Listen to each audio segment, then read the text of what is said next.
Aryans ಅಂತ ಏನಿದ್ರು ಅವರು ಇದೇ ಹರಪ್ಪ ಮೊಹಂಜದಾರೋ ಅಥವಾ ಅಫ್ಘಾನಿಸ್ತಾನ ಪಾಕಿಸ್ತಾನ ಈ ಜಾಗಗಳಲ್ಲಿ ಸಾವಿರಾರು ವರ್ಷಗಳಿಂದ ಮುಂಚೆನೆ ಇದ್ರು. ಈ ವೇದಗಳೆಲ್ಲ ಸೃಷ್ಟಿಯಾಗಿರೋದು ಈ ಪ್ರದೇಶದಲ್ಲಿ ಅಷ್ಟೇನೆ, ಎಲ್ಲೋ ಯಾರೋ ಬಂದು ಸೃಷ್ಟಿಯಾಗಿಲ್ಲ. ಅದು ಈಗ ಎಸ್ಟಾಬ್ಲಿಷ್ ಆಗ್ತಾ ಇದೆ. ಧೋಲಾವಿರಾ ಅಥವಾ ಹರಪ್ಪ ಮೊಹಂಜದಾರದಲ್ಲಿ ನಾಗರಿಕತೆ ಕೇವಲ 3000 ವರ್ಷಗಳಿಂದ ಅಲ್ಲ, 8,000 ವರ್ಷಗಳ ಕ್ರಿಸ್ತ ಪೂರ್ವದಿಂದ ಕೂಡ ಅಲ್ಲಿತ್ತು. ಬುದ್ಧನ ಹಲ್ ಇದ್ದಿದ್ದು ನಿಜನಪ್ಪ. ಬುದ್ಧಿಸ್ಟ್ ಮಾಂಕ್ ತಲೆನಲ್ಲಿ ಬಚ್ಚಿಟ್ಕೊಂಡು ಹೋಗಿ ಶ್ರೀಲಂಕಾ ಸೇರುತ್ತೆ. ಅಲ್ಲಿ ಅಂತ ಅಲ್ಲೋಲ ಕಲ್ಲೋಲಗಳನ್ನ ಮಾಡ್ಬಿಡ. ಹೈದರಾಬಾದ್ ಅಲ್ಲಿ ಅವಾಗ population was Hindu dominated but controlled by Nizam. So ಅವನಿಗೆ ಹೇಳ್ಕೊಟ್ಟ ಕೆಲವರೆಲ್ಲ ಏನ್ ಮಾಡಿದ್ರು, ನಾವು ಇಲ್ಲಿ ಹಿಂದೂಗಳು ಇಲ್ಲಿಂದ ಓಡಿಸ್ಬೇಕು, ನಮ್ಮ ಭಾರತದಿಂದ ಇಂಡಿಪೆಂಡೆಂಟ್ ಆಗ್ಬೇಕು ಅಂತ ರಜಾಕರ್ಸ್ನ ಅವರು ಹುಟ್ಟಾಕಿದ್ದು. ಅದು ನನಗೆ ರಜಾಕರ್ಸ್ ಇಷ್ಟೊಂದು ಕ್ರೂರವಾಗಿದ್ರ, ಬಂದು ಹೆಣ್ಮಕ್ಳನ್ನ ದಾಳಿ ಮಾಡೋರು ಏನು ಎತ್ತಂತ ಹುಡ್ಕೊಂಡ್ರೆ ಇವ್ರ ಸೈನ್ಯ ಯಾರ್ದು ಈ ನಿಜಾಮರ ಸೈನ್ಯ. ಗಾಂಧಿ ಆಗಲಿ ಬುದ್ಧ ಆಗಲಿ ಆಸೆ ಇರಬಾರ್ದು, ನಾವು ಆಸೆನ ಬಿಡಬೇಕು, ನಿಸ್ವಾರ್ಥರಾಗಬೇಕು ಅಂತ ನೋಡಿದ್ರೆ ಇವೆರಡು ಕಾಂಟ್ರಡಿಕ್ಟರಿ ಆಗುತ್ತೆ. ಯಾಕೆ ಹೇಳ್ತೀವಿ ಗಾಂಧಿ ತತ್ವಗಳು ಅಥವಾ ಬುದ್ಧನ ತತ್ವಗಳು ಭಾಳ ಮುಖ್ಯ ಅಂತ?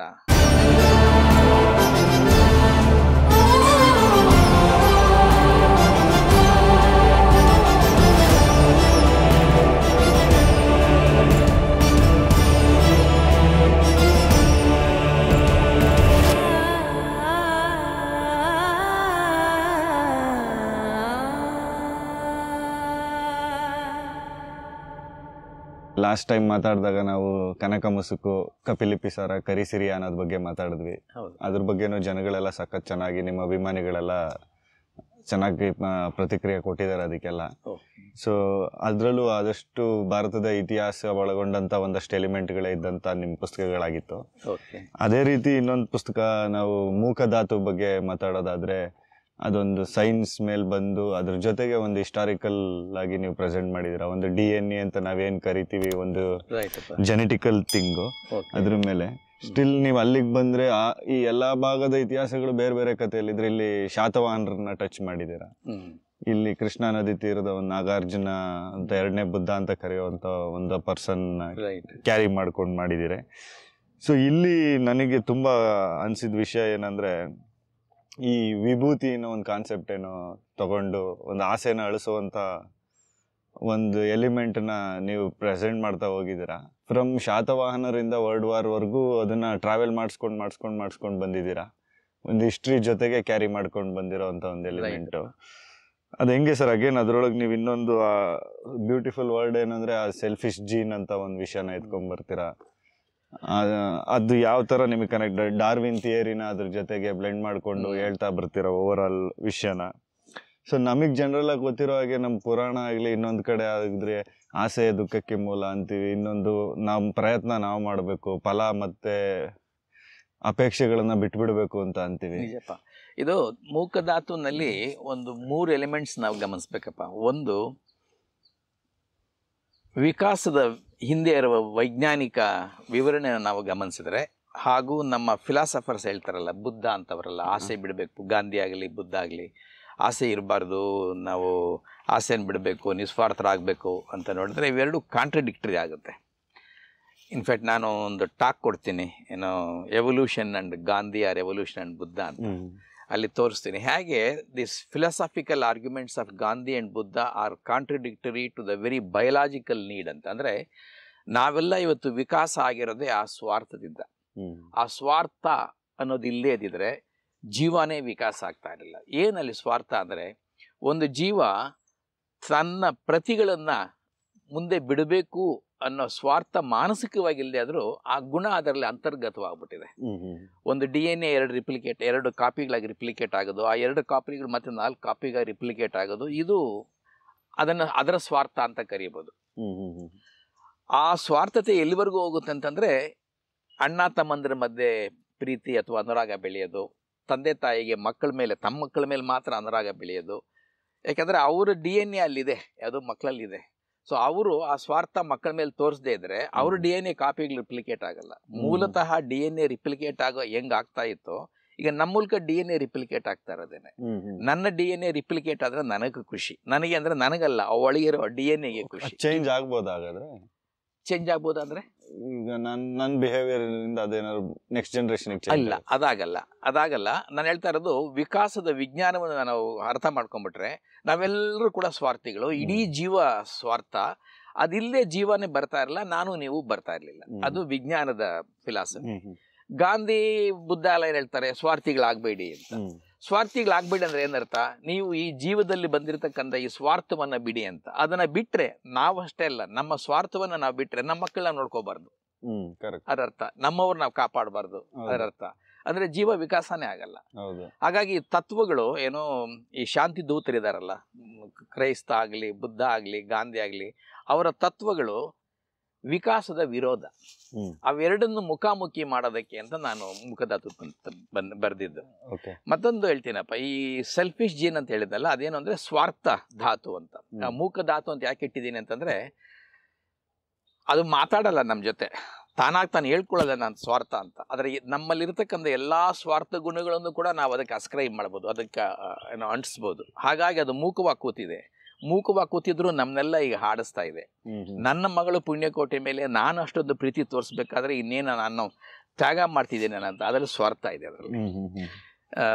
ನಿಮಗೆ ಉದಾಹರಣೆಗೆ ಈ ಜೇನುಗೂಡಿನ ಒಂದು ಕಥೆ ಹೇಳ್ಬೇಕಾಗತ್ತೆ. ಜೇನುಗೂಡಲ್ಲಿ ಯಾವುದೇ ಒಬ್ಬ ಶತ್ರು ಹೋದ್ರೆ ಇಡೀ ಜೇನುಗೂಡು ಎಚ್ಚರಗೊಂಡು 1-2-3 ಜೇನುನೊಣಗಳು ಬಂದು ಕಚ್ತವೆ ಶತ್ರುನ.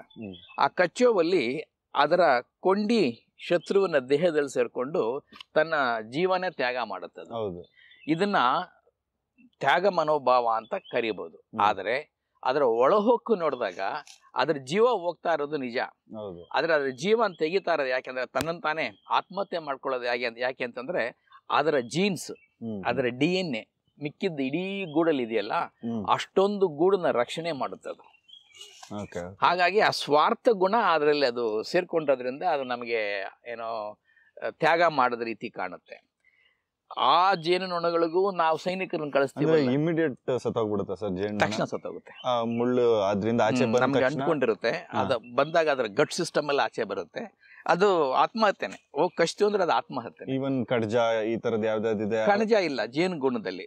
ಕಣಜ ಬೇರೆ ತರ, ಕಣಜಗಳಲ್ಲಿ ಅದು ಬೇರೆ ಬೇರೆ ತರ ಇದೆಯಪ್ಪ. ಅದರಲ್ಲಿ ಸೋಷಿಯಲ್ ಸಿಸ್ಟಮ್ ಅಂತ ಕರೀತಾರೆ. ಅಂದ್ರೆ ಸಾಮಾಜಿಕ ಜೀವನ ಅತೀ ಎತ್ತರಕ್ಕೆ ಬೆಳೆದಿರೋದು ಸಾಮಾಜಿಕ ಜೀವನ ಈ ಇರುವೆಗಳಲ್ಲಿ ಮತ್ತು ಜೇನುಗಳಲ್ಲಿ. ಈ ಕಣಜ ಅದಲ್ಲೆಲ್ಲ ಎವಾಲ್ವ್ ಆಗ್ತಾ ಇದೆ. ಅಂದ್ರೆ ಎವಾಲ್ಯೂಷನ್ ಹಲವು ಹಂತಗಳಲ್ಲಿದೆ ಅದೆಲ್ಲ. ಹಾಗಾಗಿ ಯಾವ ಕಣಜ ಏನು ಅನ್ನೋದು ಮುಖ್ಯ ಆಗುತ್ತೆ. ಸೊ ಅದಕ್ಕೆ ನಾನು ಜೇನು ಗೂಡು ತಗೊಂಡಿದ್ದು, ಅಥವಾ ಆಂಟ್ಸ್ ತಗೋಬಹುದು. ಇರುವೆಗಳಲ್ಲೂ ಅಷ್ಟೇನೆ ಈ ಸೋಷಿಯಲ್ ಸಿಸ್ಟಮ್ ಅಂತ ಏನ್ ಹೇಳ್ತೀವಿ, ಅದು ಉನ್ನತ ಮಟ್ಟಕ್ಕೆ, ಉತ್ಕೃಷ್ಟ ಮಟ್ಟಕ್ಕೆ, ಶಿಖರ ಅಂತಂತಾರೆ, ಮೇರು ಶಿಖರ ಕೊಟ್ಟೋಗಿದೆ ಅಲ್ಲಿ. ಅವುಗಳ ಇಡೀ ಗೂಡು ಒಂದಕ್ಕೊಂದಕ್ಕೆ ತ್ಯಾಗ ಮಾಡ್ಕೊಂಡೇ ಬದುಕ್ತಾ ಇರೋದು, ತ್ಯಾಗ. ಆದ್ರೆ ಆಕ್ಚುಲಾಗಲ್ಲಿ ಸ್ವಾರ್ಥ. ಅದು ಹೆಂಗೆ ಸರ್ ಅದು ಇರುವೆದಾಗ್ಲಿ ಜೇನುಗೂಡದಾಗ್ಲಿ ಅಥವಾ ಈ ರೀತಿಯ ಸಾಮಾಜಿಕ ಅಥವಾ ಸಮಾಜ ಜೀವನವನ್ನು ವ್ಯಕ್ತಪಡಿಸುವ ಎಲ್ಲಾ ಆ ರೀತಿ ಕೀಟಗಳು ಕೂಡ ಇರುವೆಗಳಲ್ಲಿದೆ, ಟರ್ಮೈಟ್ಸ್ ಅಲ್ಲಿದೆ, ಕಣಜಗಳಲ್ಲಿದೆ, ಜೇನು ಗೂಡಲ್ಲಿದೆ, ಜೇನುನೊಣಗಳಲ್ಲಿದೆ. ಬಟ್ ಆಕ್ಚುಲಿ ರಾಣಿ ಜೇನು ಯಾವ್ದೋ ಒಂದು ಬಂದು ಕಚ್ಚುತ್ತೆ ಅಂತಾರಲ್ಲ, ಆ ತರ ರಾಣಿ ಜೇನು ಕಚ್ಚಲ್ಲ. ರಾಣಿ ಜೇನಕ್ಕೆ ಆರೋಗ್ಯ ಆಗಲ್ಲ, ಅದಕ್ಕೆ ರೆಕ್ಕೆನೆ ಹೊರಟೋಗಿರುತ್ತೆ. ಅದೆಲ್ಲೋ ಗೂಡಲ್ಲಿ ಒಂದ್ ಕಡೆ ಇರುತ್ತೆ. ಬಟ್ ಅದು ಎಲ್ಲದನ್ನು ಕಂಟ್ರೋಲ್ ಮಾಡುವಂತದ್ದು. ಕಂಟ್ರೋಲ್ ಅಂತ ಹೇಳೋದು ತಪ್ಪು. ಅಂದ್ರೆ ಒಂದ್ ರೀತಿ ಕಂಟ್ರೋಲ್, ಯಾಕಂದ್ರೆ ಅದೇ ಎಲ್ಲ ಮೊಟ್ಟೆ ಇಡೋದು, ಇನ್ನೇನು ಮಾಡಲ್ಲ. ಅದು ತನ್ನ ಮೊಟ್ಟೆ ಇಡುತ್ತೆ ಅಷ್ಟೇ. ಅದಕ್ಕೆ ಹುಟ್ಟೋ ಮಕ್ಕಳಿದಾರಲ್ಲ, ಅವರಲ್ಲಿ ಬಹಳಷ್ಟು ಹೆಣ್ಣು ಮಕ್ಕಳು, ಅಂದ್ರೆ ಹೆಂಗಸರು ಅಥವಾ ಹೆಣ್ಣು ಹುಡುಗಿರು ಅಂತ ಇಟ್ಕೊಳ್ಳೋಣ. ಎಲ್ಲೋ 3-4 ಹೆಣ್ಣು ಮಕ್ಕಳಿಗೆ ಅಥವಾ 100-200 ಹೆಣ್ಣು ಮಕ್ಕಳಿಗೆ ಕೆಲವು ಗಂಡು ಮಕ್ಕಳು ಮಾತ್ರ ಹುಟ್ಟಿಸುತ್ತೆ. ಆಕ್ಚುಲಾಗಿ ಅಲ್ಲೂ ಕೂಡ ಸ್ವಲ್ಪ ಕೇರ್ಫುಲ್ ಆಗಿರ್ಬೇಕಪ್ಪ ನಾನು ಹೇಳ್ಬೇಕಾದ್ರೆ. ಜೇನು ನೊಣ ಅಂದ್ರೆ ರಾಣಿ ನೊಣ ಸಮನಾಗಿ ಇಡುತ್ತಂತೆ ಮೊಟ್ಟೆಗಳನ್ನ, ಹೆಣ್ಣು ಗಂಡನ್ನ. ಅವನ್ನ ಸಾಕ್ತಾ ಇರೋದು ರಾಣಿ ಅಲ್ಲ, ಸಾಕ್ತಾ ಇರೋದು ಅವರ ಮಕ್ಕಳು, ಹೆಣ್ಣು ಮಕ್ಕಳು. ಆ ಹೆಣ್ಣು ಮಕ್ಕಳು ಮತ್ತೆ ಸ್ವಾರ್ಥ. ತಮ್ಮ ತಂಗೀರನ್ನ ಮಾತ್ರ ಬೆಳೆಸುತ್ತದು, ತಮ್ಮಂದ್ರನ್ನ ಬೆಳೆಸಲ್ಲ. ಯಾಕಂದ್ರೆ ತಮ್ಮಂದ್ರ ಅವಕ್ಕೆ ಆ ಜೆನೆಟಿಕಲಿ ಆ DNA ಮೂಲ ತಗೊಂಡ್ರೆ ಸ್ವಲ್ಪ ಕಡಿಮೆ ರಿಲೇಟೆಡ್, ಅಷ್ಟು ಸಂಬಂಧ ಇಲ್ಲ ಅವಕ್ಕೆ. ಅದೇ ಹೆಣ್ಮಕ್ಳು ಇದಾರಲ್ಲ, ಅವರೆಲ್ಲ ಬಹಳ ಸಂಬಂಧಿಕರದ್ರಲ್ಲಿ. ಒಂದು ಕ್ಯಾಲ್ಕುಲೇಷನ್ಸ್ ಪ್ರಕಾರ ಇಬ್ಬರು ಸೋದರಿಯರ ಮಧ್ಯೆ ಅವರ ಜೆನೆಟಿಕ್ ರಿಲೇಟೆಡ್ನೆಸ್ 75% ಇರುತ್ತೆ. ಅದೇ ಗಂಡು ತಗೊಂಡ್ರೆ ಡ್ರೋನ್ ಅಂತಾರೆ. ಆ ಸೋದರ ಅಂದ್ರೆ ಆ ಹುಡುಗಿ ಮತ್ತು ತಮ್ಮ ಅಥವಾ ಅಣ್ಣನ ತಗೊಂಡ್ರೆ ಅವರಿಬ್ಬರ ಮಧ್ಯೆ ಸಂಬಂಧ 0.5 ಅಂದರೆ 50%ಗಿಂತಲೂ ಕಡಿಮೆ. ಅಲ್ಲೂ ಕೂಡ ವೇಯ್ ಮಾಡ್ತಿದ್ದಾವೆ, ನನಗೆ ಯಾರ ಸಂಬಂಧಿಕರು ಜಾಸ್ತಿ, ನನ್ನ DNA ಎಲ್ಲಿ ಜಾಸ್ತಿ ಇದೆ ಅಂತ. ಅವ್ರದ್ದೇ DNA ಎಲ್ಲಿ ಜಾಸ್ತಿ ಇದೆ ಅದನ್ನ ಮಾತ್ರ ಫೇವರ್ ಮಾಡ್ತಾವೆ. ಹಾಗಾಗಿ ಸೂರ್ಯನ ಫೇವರ್ ಮಾಡ್ತಾರೆ. ಇದು ಆ ಮೂಕಧಾತು. ಇವೆಲ್ಲ ಬಂದಿರೋದು ಆ ಮೂಕಧಾತುವಿನ ಪ್ರಭಾವದಿಂದ. ಅದನ್ನ ಓದುಗರು ಕೊಡಬೇಕು ಅನ್ನೋ ಒಂದು. ಎರಡನೇದಲ್ಲಿ ಹೇಳಿದ್ನಲ್ಲ, ಈ ತತ್ವಶಾಸ್ತ್ರ ಅಥವಾ ಶಾಂತಿದೂತರ ತತ್ವಗಳು ಹಾಗೂ ವಿಕಾಸದ ಈ ವಿಜ್ಞಾನ ಎರಡು ಮುಖಾಮುಖಿಯಾಗಿ ಆಪೋಸಿಟ್ ಆಗಿರೋದ್ರಿಂದ ಅದನ್ನು ತರಬೇಕು ಅನ್ನೋ ಪ್ರಯತ್ನದಲ್ಲಿ ಅದು ಮಾಡಿದ್ದು ಒಂದು. ಎರಡನೇದು, ಆ ಮೂಕಧಾತುವನ್ನ ನಾನು ಹೇಳೋದಕ್ಕೆ ಕಾರಣ, ಅಕಸ್ಮಾತ್ ಆ ಮೂಕಧಾತುವನ್ನ ನಾವು ಕಂಟ್ರೋಲ್ ಮಾಡಿಬಿಟ್ರೆ, ಲೆಟರ್ಸೆ ತತ್ವಜ್ಞಾನಿಗಳು ಹೇಳ್ದಂಗೆ ನಾವು ಆ ಸ್ವಾರ್ಥವನ್ನು ಕಂಟ್ರೋಲ್ ಮಾಡಿಬಿಡ್ತೀವಿ ಅಂತ ಇಟ್ಕೊಳ್ಳೋಣ. ಆ ಸ್ವಾರ್ಥವನ್ನ ಎಲ್ಲಾ ಮಾನವರಲ್ಲೂ ನಿರ್ಮೂಲ ಮಾಡಿಬಿಟ್ರೆ ಏನಾಗುತ್ತೆ, ಒಂದು ಘೋರ ಸಿಚುಯೇಷನ್ ಬರುತ್ತೆ. ಎಂಥ ಘೋರ ಸಿಚುಯೇಷನ್ ಅಂದ್ರೆ, ನಿಮ್ಮ ಮಕ್ಕಳು ನೀವು ನೋಡ್ಕೊಳ್ಳಲ್ಲ, ಯಾಕಂದ್ರೆ ಸ್ವಾರ್ಥ ಇಲ್ವಲ್ಲ. ನಿಮ್ಮ ದೇಶ ನೀವು ಕಾಪಾಡ್ಕೊಳ್ಳಲ್ಲ, ನಿಮ್ಮ ಜನರು ನೀವು ಕಾಪಾಡ್ಕೊಳ್ಳಲ್ಲ, ಯಾರು ಹೆಂಗಾದ್ರೂ ಹಾಳಾಗೋಗ್ಲಿ ಅಂತ ಅಲ್ಲೋಲ ಕಲ್ಲೋಲ ಓಡಾಫೆ ಜೀವನ ಆಗ್ಬಿಡುತ್ತೆ. ಯಾರು ಏನು ಇಲ್ಲ, ಅದೊಂಥರ ಏನೋ ಅದು ಅನಿಮಿಸ್ಟಿಕ್ ಅಂತಲೂ ಹೇಳಕ್ಕಾಗಲ್ಲ. ಯಾವ್ದು ಒಬ್ಬರೊಬ್ರು ಸಂಬಂಧ ಇಲ್ಲ ಅಂತಂದ್ರೆ ಇದು ಸಮಾಜ ಆಗಲ್ವಲ್ಲ. ಸೊ ಆ ಸ್ಥಿತಿ ಮುಟ್ಟುತ್ತೆ ಅನ್ನೋದನ್ನ ತೋರ್ಸೋಕೆ ಕೊಡೋದವೇ ಅದನ್ನ ಕಟ್ಟಿದ್ದು. ಮತ್ತೊಂದು ಹೇಳ್ತೀನಿ, ಮೂರನೇ ಕಾರಣ ಅದನ್ನು ಬರೆದಿದ್ದು. ಇಷ್ಟೆಲ್ಲ ಆದರೂ ಕೂಡ ನಾವು ಯಾಕೆ ಹೇಳ್ತೀವಿ ಗಾಂಧಿ ತತ್ವಗಳು ಅಥವಾ ಬುದ್ಧನ ತತ್ವಗಳು ಬಹಳ ಮುಖ್ಯ ಅಂತ? ಯಾಕೆ ಹೇಳ್ತೀವಿ ಅಂದರೆ, ಸಮಾಜದ ಸ್ಥಿರತೆ ಬರಬೇಕಾದ್ರೆ ಅವು ಮುಖ್ಯ. ಸ್ವಂತ ಏನು DNA ಕಾಪಿ ಮಾಡೋದಕ್ಕೆ ಸ್ವಾರ್ಥ ಇದೆ, ಒಪ್ಕೊಂಡೆ. ಆದರೆ ಸಮಾಜದಲ್ಲಿ ಜನಗಳ ಮಧ್ಯೆ ಸಾಮರಸ್ಯ, ಹಾರ್ಮೋನಿ ಬರಬೇಕಾದ್ರೆ ಆ ತತ್ವಗಳು ಮುಖ್ಯ. ಸೊ ಇನ್ ಅದರ್ ವರ್ಡ್ಸ್, ನಮ್ಮ ಸಂಸ್ಕೃತದಲ್ಲಿ ಆ ನಿಯಮಗಳನ್ನ ಅಥವಾ ಆ ತತ್ವಗಳನ್ನ ತಂದಿರೋದು ಸಮಾಜದಲ್ಲಿ ಹಾರ್ಮೋನಿ ತರಬೇಕು ಅಂತ. ಆದರೆ ಆ ಸಮಾಜದಲ್ಲಿ ಹಾರ್ಮೋನಿ ತರಬೇಕಾದ್ರೆ ಈ ಸ್ವಂತ ಇದೆಯಲ್ಲ, ವೈಯಕ್ತಿಕ ಸ್ವಾರ್ಥ ಇದೆಯಲ್ಲ, ಅದನ್ನ ಕಟ್ ಮಾಡಬೇಕು ಅಂತ. ಸೊ ಈ ಕಾರಣದಿಂದ ನಾನು ಮೂಕಧಾತುನ ತಂದಿದ್ದು. ಸರ್, ಅದರಲ್ಲಿ ಈ ಆಕ್ಚುಲಿ ಚೈನಾದವರು ಅದನ್ನ ಪ್ರಯತ್ನ ಮಾಡಿರೋದೆಲ್ಲ ರಿಯಲ್ ಸ್ಟೋರಿನ? ಇಲ್ಲ, ಅದ ನನ್ನ ಇಮ್ಯಾಜಿನೇಷನ್. ಅದ್ರ ಅಲ್ಲಿ ಕೆಲವು ರಿಯಾಲಿಟಿ ಇದೆಯಪ್ಪ. ಉದಾಹರಣೆಗೆ, ನಮಗೆ ಈ ಸೀಸನ್ ಬದಲಾವಣೆ ಆಗ್ತಾ ಇದ್ದಂಗೆ ನಮ್ಮೆಲ್ಲರಿಗೂ ಆಲ್ ಓವರ್ ದಿ ಕಂಟ್ರಿ ನೆಗಡಿ ಬರೋದು, ನಿಮೋನಿಯಾ ಬರೋದೆಲ್ಲ ನೋಡಿದಿರಲ್ಲ. ಅದಕ್ಕೆ ಇಬ್ರು ಖಗೋಳಶಾಸ್ತ್ರ ವಿಜ್ಞಾನಿಗಳು ಒಂದು ಕಾರಣ ಕೊಟ್ಟರು. ಎಲ್ಲೋ ಆಕಾಶದಲ್ಲೆಲ್ಲ ವೈರಸ್ಗಳಿದಾವೆ, ನಮ್ಮ ಭೂಮಿ ತಿರುಗ್ತಾ ಇರ್ಬೇಕಾದ್ರೆ ಅವಾಗ ಆ ವೈರಸ್ಗಳನ್ನ ತಟ್ಟುತ್ತೆ. ಆ ಸೀಸನ್ ಟರ್ನ್ ಆಗ್ತಾ ಇರೋ ಟೈಮ್ ಕರೆಕ್ಟಾಗಿ ಅವು ನಮ್ಗೆ ಸೇರ್ಕೊಳ್ಳೋದ್ರಿಂದ ಆ ವೈರಸ್ಗಳು ನಮಗೆ ಬಂದು ಎಲ್ಲಾ ಕಡೆ ಹರಡ್ತಾವೆ ಅಂತ ಒಂದು ಹೈಪಾಸಿಸ್ ಕೊಟ್ಟಿದ್ರು. ಆ ಹೈಪಾಸಿಸ್ನ ಉಪಯೋಗಿಸ್ಕೊಂಡು ಚೈನೀರ್ ಅದರ ಪ್ರಕಾರ ಎಲ್ಲಾ ಕಡೆನೂ ಆ ವೈರಸ್ಗಳನ್ನ ಹರಡೋಕ್ಕೆ ಪ್ರಯತ್ನ ಪಟ್ರು ಅಂತ ನಾನು ಇಮ್ಯಾಜಿನ್ ಮಾಡ್ಕೊಂಡಿದ್ದೆ. ಬಟ್ ಚೈನಾದಲ್ಲಿ ಆಗ್ತಾರೆ ನೋಡಿದ್ರೆ, ಇನ್ಫ್ಯಾಕ್ಟ್ ನಾನು ಮೂಕಧಾತು ಬರೆದಿದ್ದು ಕೋವಿಡ್ ಬರೋದಕ್ಕಿಂತ ಮುಂಚೆ ಆಲ್ಮೋಸ್ಟ್ 8 ವರ್ಷದ ಹಿಂದೆ. ಸೊ ನೋಡಿದ್ರೆ ನನ್ನ ಬಹಳ ಜನ ಫ್ಯಾನ್ಸ್, ನನ್ನ ಓದುಗರು, ಏನ್ ಸರ್ ನೀವು 5 ವರ್ಷದ ಹಿಂದೆನೆ ಅಥವಾ 8 ವರ್ಷದ ಹಿಂದೆನೆ ಚೀನಾ ಬಗ್ಗೆ ಹಿಂಗೆ ಹೇಳಿದ್ರಿ, ಹಂಗೆ ಬರ್ತಾ ಇದೆ ಅಂತಂದ್ರೆ ಇಟ್ಸ್ ಜಸ್ಟ್ ಕೋಇನ್ಸಿಡೆಂಟಲ್ ಅಷ್ಟೇ. ಬಟ್ ನೀವು ಯಾವ್ದೋ ಬೇರೆ ಆರ್ಟಿಕಲ್ ಇನ್ನು, ಬಟ್ ಅವರ ಒಂದು ವಿಜ್ಞಾನ ಯಾವ ತರ ಎವಾಲ್ವ್ ಆಗ್ತಿದೆ ಅದನ್ನ ನೋಡಿ ಒಂದು ಕಾರಣ ಇದೆ. ದಟ್ಸ್ ಎ ಗುಡ್ ಪ್ರಶ್ನೆ. ಅದು ನಾನು ಯಾಕೆ ಚೀನಾ ತಗೊಂಡೆ ಅಂತಂದ್ರೆ, ಮುಂದಿನ 50 ವರ್ಷಗಳಲ್ಲಿ ಸಾಮಾನ್ಯವಾಗಿ ಏನೇ ಈ ರೀತಿಯ ಏನೋ ಜಾಗತಿಕ ಕಂಟ್ರೋಲ್ ತಗೊಳ್ಳೋ ಶಕ್ತಿ ಇದ್ರೆ ಅದು ಬಹುಶಃ ಈ ವೆಸ್ಟ್ ಅಥವಾ ಪಶ್ಚಿಮದಿಂದ ಈ ಕಡೆ ಶಿಫ್ಟ್ ಆಗ್ತಾ ಬರುತ್ತೆ, ಚೀನಾ ಕಡೆಗೆ, ಇಂಡಿಯಾ ಕಡೆಗೆ. ಇದನ್ನ ನಾನು ಆಲ್ಮೋಸ್ಟ್ 10 years ಬ್ಯಾಕ್ ಒಂದು ರೀತಿ ಅನ್ಕೊಂಡೆ, ಈ ಶಿಫ್ಟ್ ಆಗ್ತಾ ಇದೆ. ರಷ್ಯಾವರೆಗೂ ಬಂದಿದೆ ಅನ್ನೋ ತರ. ರಷ್ಯಾನು ವೀಕ್ ಆಗೋ ಚಾನ್ಸ್ ಇದೆ. ಆದ್ರೆ ನಮ್ಮ ಭಾರತ, ಚೀನಾ, ಕೆಲವೊಮ್ಮೆ ಬ್ರೆಜಿಲ್ ಅಂತ ದೇಶಗಳು ಇವೆಲ್ಲ ಸ್ಟ್ರಾಂಗ್ ಆಗ್ತಾ ಇದಾವೆ. ಅವು ಜಾಗತಿಕವಾಗಿ ಎಲ್ಲವನ್ನು ಕಂಟ್ರೋಲ್ ಮಾಡೋ ಸ್ಥಿತಿಗೆ ಬರುತ್ತೆ. ಸೊ ಹಾಗಾಗಿ ಜರ್ಮನಿನ ಹೇಗೆ ಈ ಹಾಲಿವುಡ್ ಎಲ್ಲ ವಿಲನ್ ತರ ನೋಡ್ತೋ ಒಂದು ಕಾಲದಲ್ಲಿ, ಅಥವಾ ರಷ್ಯಾನ ವಿಲನ್ ತರ ಆಗಿ ನೋಡ್ತೋ, ಹಾಗೆ ನಾವು ನಮ್ಮನ್ನ ಏನೋ ಮುನ್ನೆಲೆ ಬರೋ ತಂದು ನೋಡುವ ಅವಕಾಶ ಸಿಗುತ್ತೆ ಅಥವಾ ಆ ಸ್ಥಿತಿ ಉಂಟಾಗುತ್ತೆ ಅಂತ ಚೀನಾ ನಾನು ತಗೊಂಡೆ. ಓಕೆ. ಶಾತವಾಹನರಿಂದ ಗೌತಮಿ ಪುತ್ರ ಅಥವಾ ನಾಗಾರ್ಜುನ ಕೊಂಡ ಈ ಎಪಿಸೋಡ್ನೆಲ್ಲ ಹೆಂಗೆ ಅದಕ್ಕೆ ಲಿಂಕೇಜ್ ಮಾಡ್ಕೊಂಡ್ರಿ sir? Nagarjuna is considered as second Buddha. In fact Nagarjuna ಬುದ್ಧನ ಎಲ್ಲಾ ತತ್ವಗಳನ್ನು ಫಾರ್ ದ ಫಸ್ಟ್ ಟೈಮ್ ಆ ಪಾಲಿಯಿಂದ ಸಂಸ್ಕೃತ ಭಾಷೆಗೆ ಕನ್ವರ್ಟ್ ಮಾಡ್ದ ಅಥವಾ ಟ್ರಾನ್ಸ್ಲೇಟ್ ಮಾಡ್ದ ಅಂತ ಹೇಳ್ತಾರೆ. ಜೊತೆಗೆ ಅವನ ಬಗ್ಗೆ ಬಹಳಷ್ಟು ದಂತಕಥೆಗಳಿದ್ದಾವಪ್ಪ. ಆ ನಾಗಾರ್ಜುನ ಅವನ ಹತ್ರ ಏನೇನೋ ಒಂದು ಮೆಡಿಸಿನಲ್ ಪವರ್ಸ್ ಇದ್ದವು, ಏನೇನೋ ಮಾಡ್ತಾ ಇದ್ದ ಅಂತ. ಅದನ್ನ ಲಿಂಕ್ ಮಾಡಿಕೊಂಡು ನಾನು ಈ ಸೆಲ್ಫಿಶ್ನೆಸ್ನ ಏನೋ ನಾಶ ಮಾಡುವ ಒಂದು ತಂತ್ರ ಅವ್ರಿಗೆ ಗೊತ್ತಿತ್ತು ಅಂತ ನಾನು ಯೋಚನೆ ಮಾಡಿ ಅಲ್ಲಿಂದ ತಗೊಂಡೋದೆ. ಯಾಕಂದ್ರೆ ಅವರು ಬುದ್ಧನ ತತ್ವಗಳಿಗೆ ಬದ್ಧರಾಗಿದ್ದಾರಲ್ವಾ. ಈ ನಮ್ಮ ಆಂಧ್ರ ಪ್ರದೇಶದಲ್ಲಿ ಒಂದು ಜಾಗದಲ್ಲಿ ಆ ನಾಗಾರ್ಜುನನ ಏನೋ ಜನ ಇದ್ರು ಅಂತಲೂ ಹೇಳ್ತಾರೆ. ಸೊ ಅವರಲ್ಲಿ ಆ ಪೇಸ್ಟ್ ಎಲ್ಲ ಗೊತ್ತಿತ್ತು ಅವರಿಗೆ. ನಾಗಾರ್ಜುನ ಬಗ್ಗೆ ಏನು ಹೇಳ್ತಾರೆ, ಬಂಗಾರ ಮಾಡ್ತಾ ಇದ್ದ ಅಂತೆಲ್ಲ ಹೇಳ್ತಾರೆ, ಅದೆಲ್ಲ ಪಕ್ಕಿಡೋಣ. ಬಟ್ ಬಹಳಷ್ಟು ತಾಂತ್ರಿಕ ವಿದ್ಯೆ ಅವ್ರಿಗೆ ಗೊತ್ತಿದ್ರಿಂದ ಅಲ್ಲಿಂದ ನಾನು ತಗೊಂಡು ಐ ಟುಕ್ ಇಟ್ಟು. ಅದೇ ಟೈಮ್ಗೆ ಇವ್ರು ಬಂದಿರ್ತಾರೆ, ಅದು ಚೀನಾತಿ ಅಂತ ಒಬ್ಬ ಯುವಾನ್ ಸೆಂಗು, ಅವ್ರು ಚೀನಾಗ ಹೋಗ್ತಾರೆ. ಸೊ ಹರ್ಷವರ್ಧನ್ ಮೀಟ್ ಆಗಿರ್ತಾರೆ ಅವರು. ಸೊ ಈ ಸೀಕ್ರೆಟ್ ಇಲ್ಲಿಂದ ಅಲ್ಲಿಗೆ ಹೋಯ್ತು ಅನ್ನೋದಕ್ಕೆ. ಇಲ್ಲ, ನೀವು ಅಲ್ಲಿಂದ ಶಾತವಾಹನ ಆಲ್ಮೋಸ್ಟ್ 2000 ವರ್ಷದ ಜರ್ನಿ ಇದೆ ಈ ಕಥೆಯಲ್ಲಿ. ಅಷ್ಟು ಟ್ರಾವೆಲ್ ಮಾಡ್ಕೊಂಡು ತಂದಿರೋ. ಅದ ಕಾರಣ ಅಲ್ಲೆಲ್ಲ ನಮ್ಗೆ ಇಂಡಿಕೇಶನ್ಸ್ ಇತ್ತು ಅವರಲ್ಲಿ ಏನೋ ಏನೋ ತಂತ್ರ ಅಥವಾ ಆ ಮಂತ್ರ ತಂತ್ರ ಶಕ್ತಿಗಳು ಅವ್ರಿಗೆ ಇದ್ವು. ಆ ಪೇಸ್ಟ್ಗಳು ವಿಭೂತಿಗಳು ಅವರೆಲ್ಲ ಡೆವಲಪ್ ಮಾಡಿದ್ರು ಅನ್ನೋ ಹಿಸ್ಟಾರಿಕಲ್ ಬ್ಯಾಕ್ ಗ್ರೌಂಡ್ ಇದೆ. ಓಕೆ, ವಿಭೂತಿ ಅನ್ನೋದನ್ನು ಹಿಸ್ಟ್ರಿಲಿ ಇರೋವಂಥದ್ದೇ. ಈಗ ಹಾಗಾಗಿ ವಿಭೂತಿ ತಗೊಂಡ್ರಿ. ಅಲ್ಲಿಂದ ನಾನು ತಗೊಂಡು ಅದು ಅಲ್ಲಿ ಏನೋ ಆ ತಂತ್ರಗಾರಿಕೆ ಅಥವಾ ಆ ಟ್ರಿಕ್ಕು ಈ ಹುವಾನ್ ಸೆಂಗ್ ಮೂಲಕ ಚೀನಾಗ ವಾಪಸ್ ಹೋದಂಗೆ ಅಲ್ಲಿ ಆ ಚೀನಾದ ನನಗೆ ಚೀನಾ ವಿಲನ್ ಮಾಡ್ಬೇಕಾಗಿತ್ತು. ಚೀನಾ ಅಂದ್ರೆ ಅವ್ರಿಗೆ ಹೆಂಗ್ ಗೊತ್ತಾಗುತ್ತೆ ನಾಲೆಡ್ಜು. ಸೊ ಇಲ್ಲಿಂದ ಅಲ್ಲಿ ಹೋಯ್ತು ಅಂತ ನಾನು ಅದೊಂದು ಕಾಲ್ಪನಿಕತೆ ಅಷ್ಟೇ. ಬಟ್ ಅಲ್ಲೆಲ್ಲ ಎಲಿಮೆಂಟ್ಸ್ ಇದೆ ಇದೆಲ್ಲ.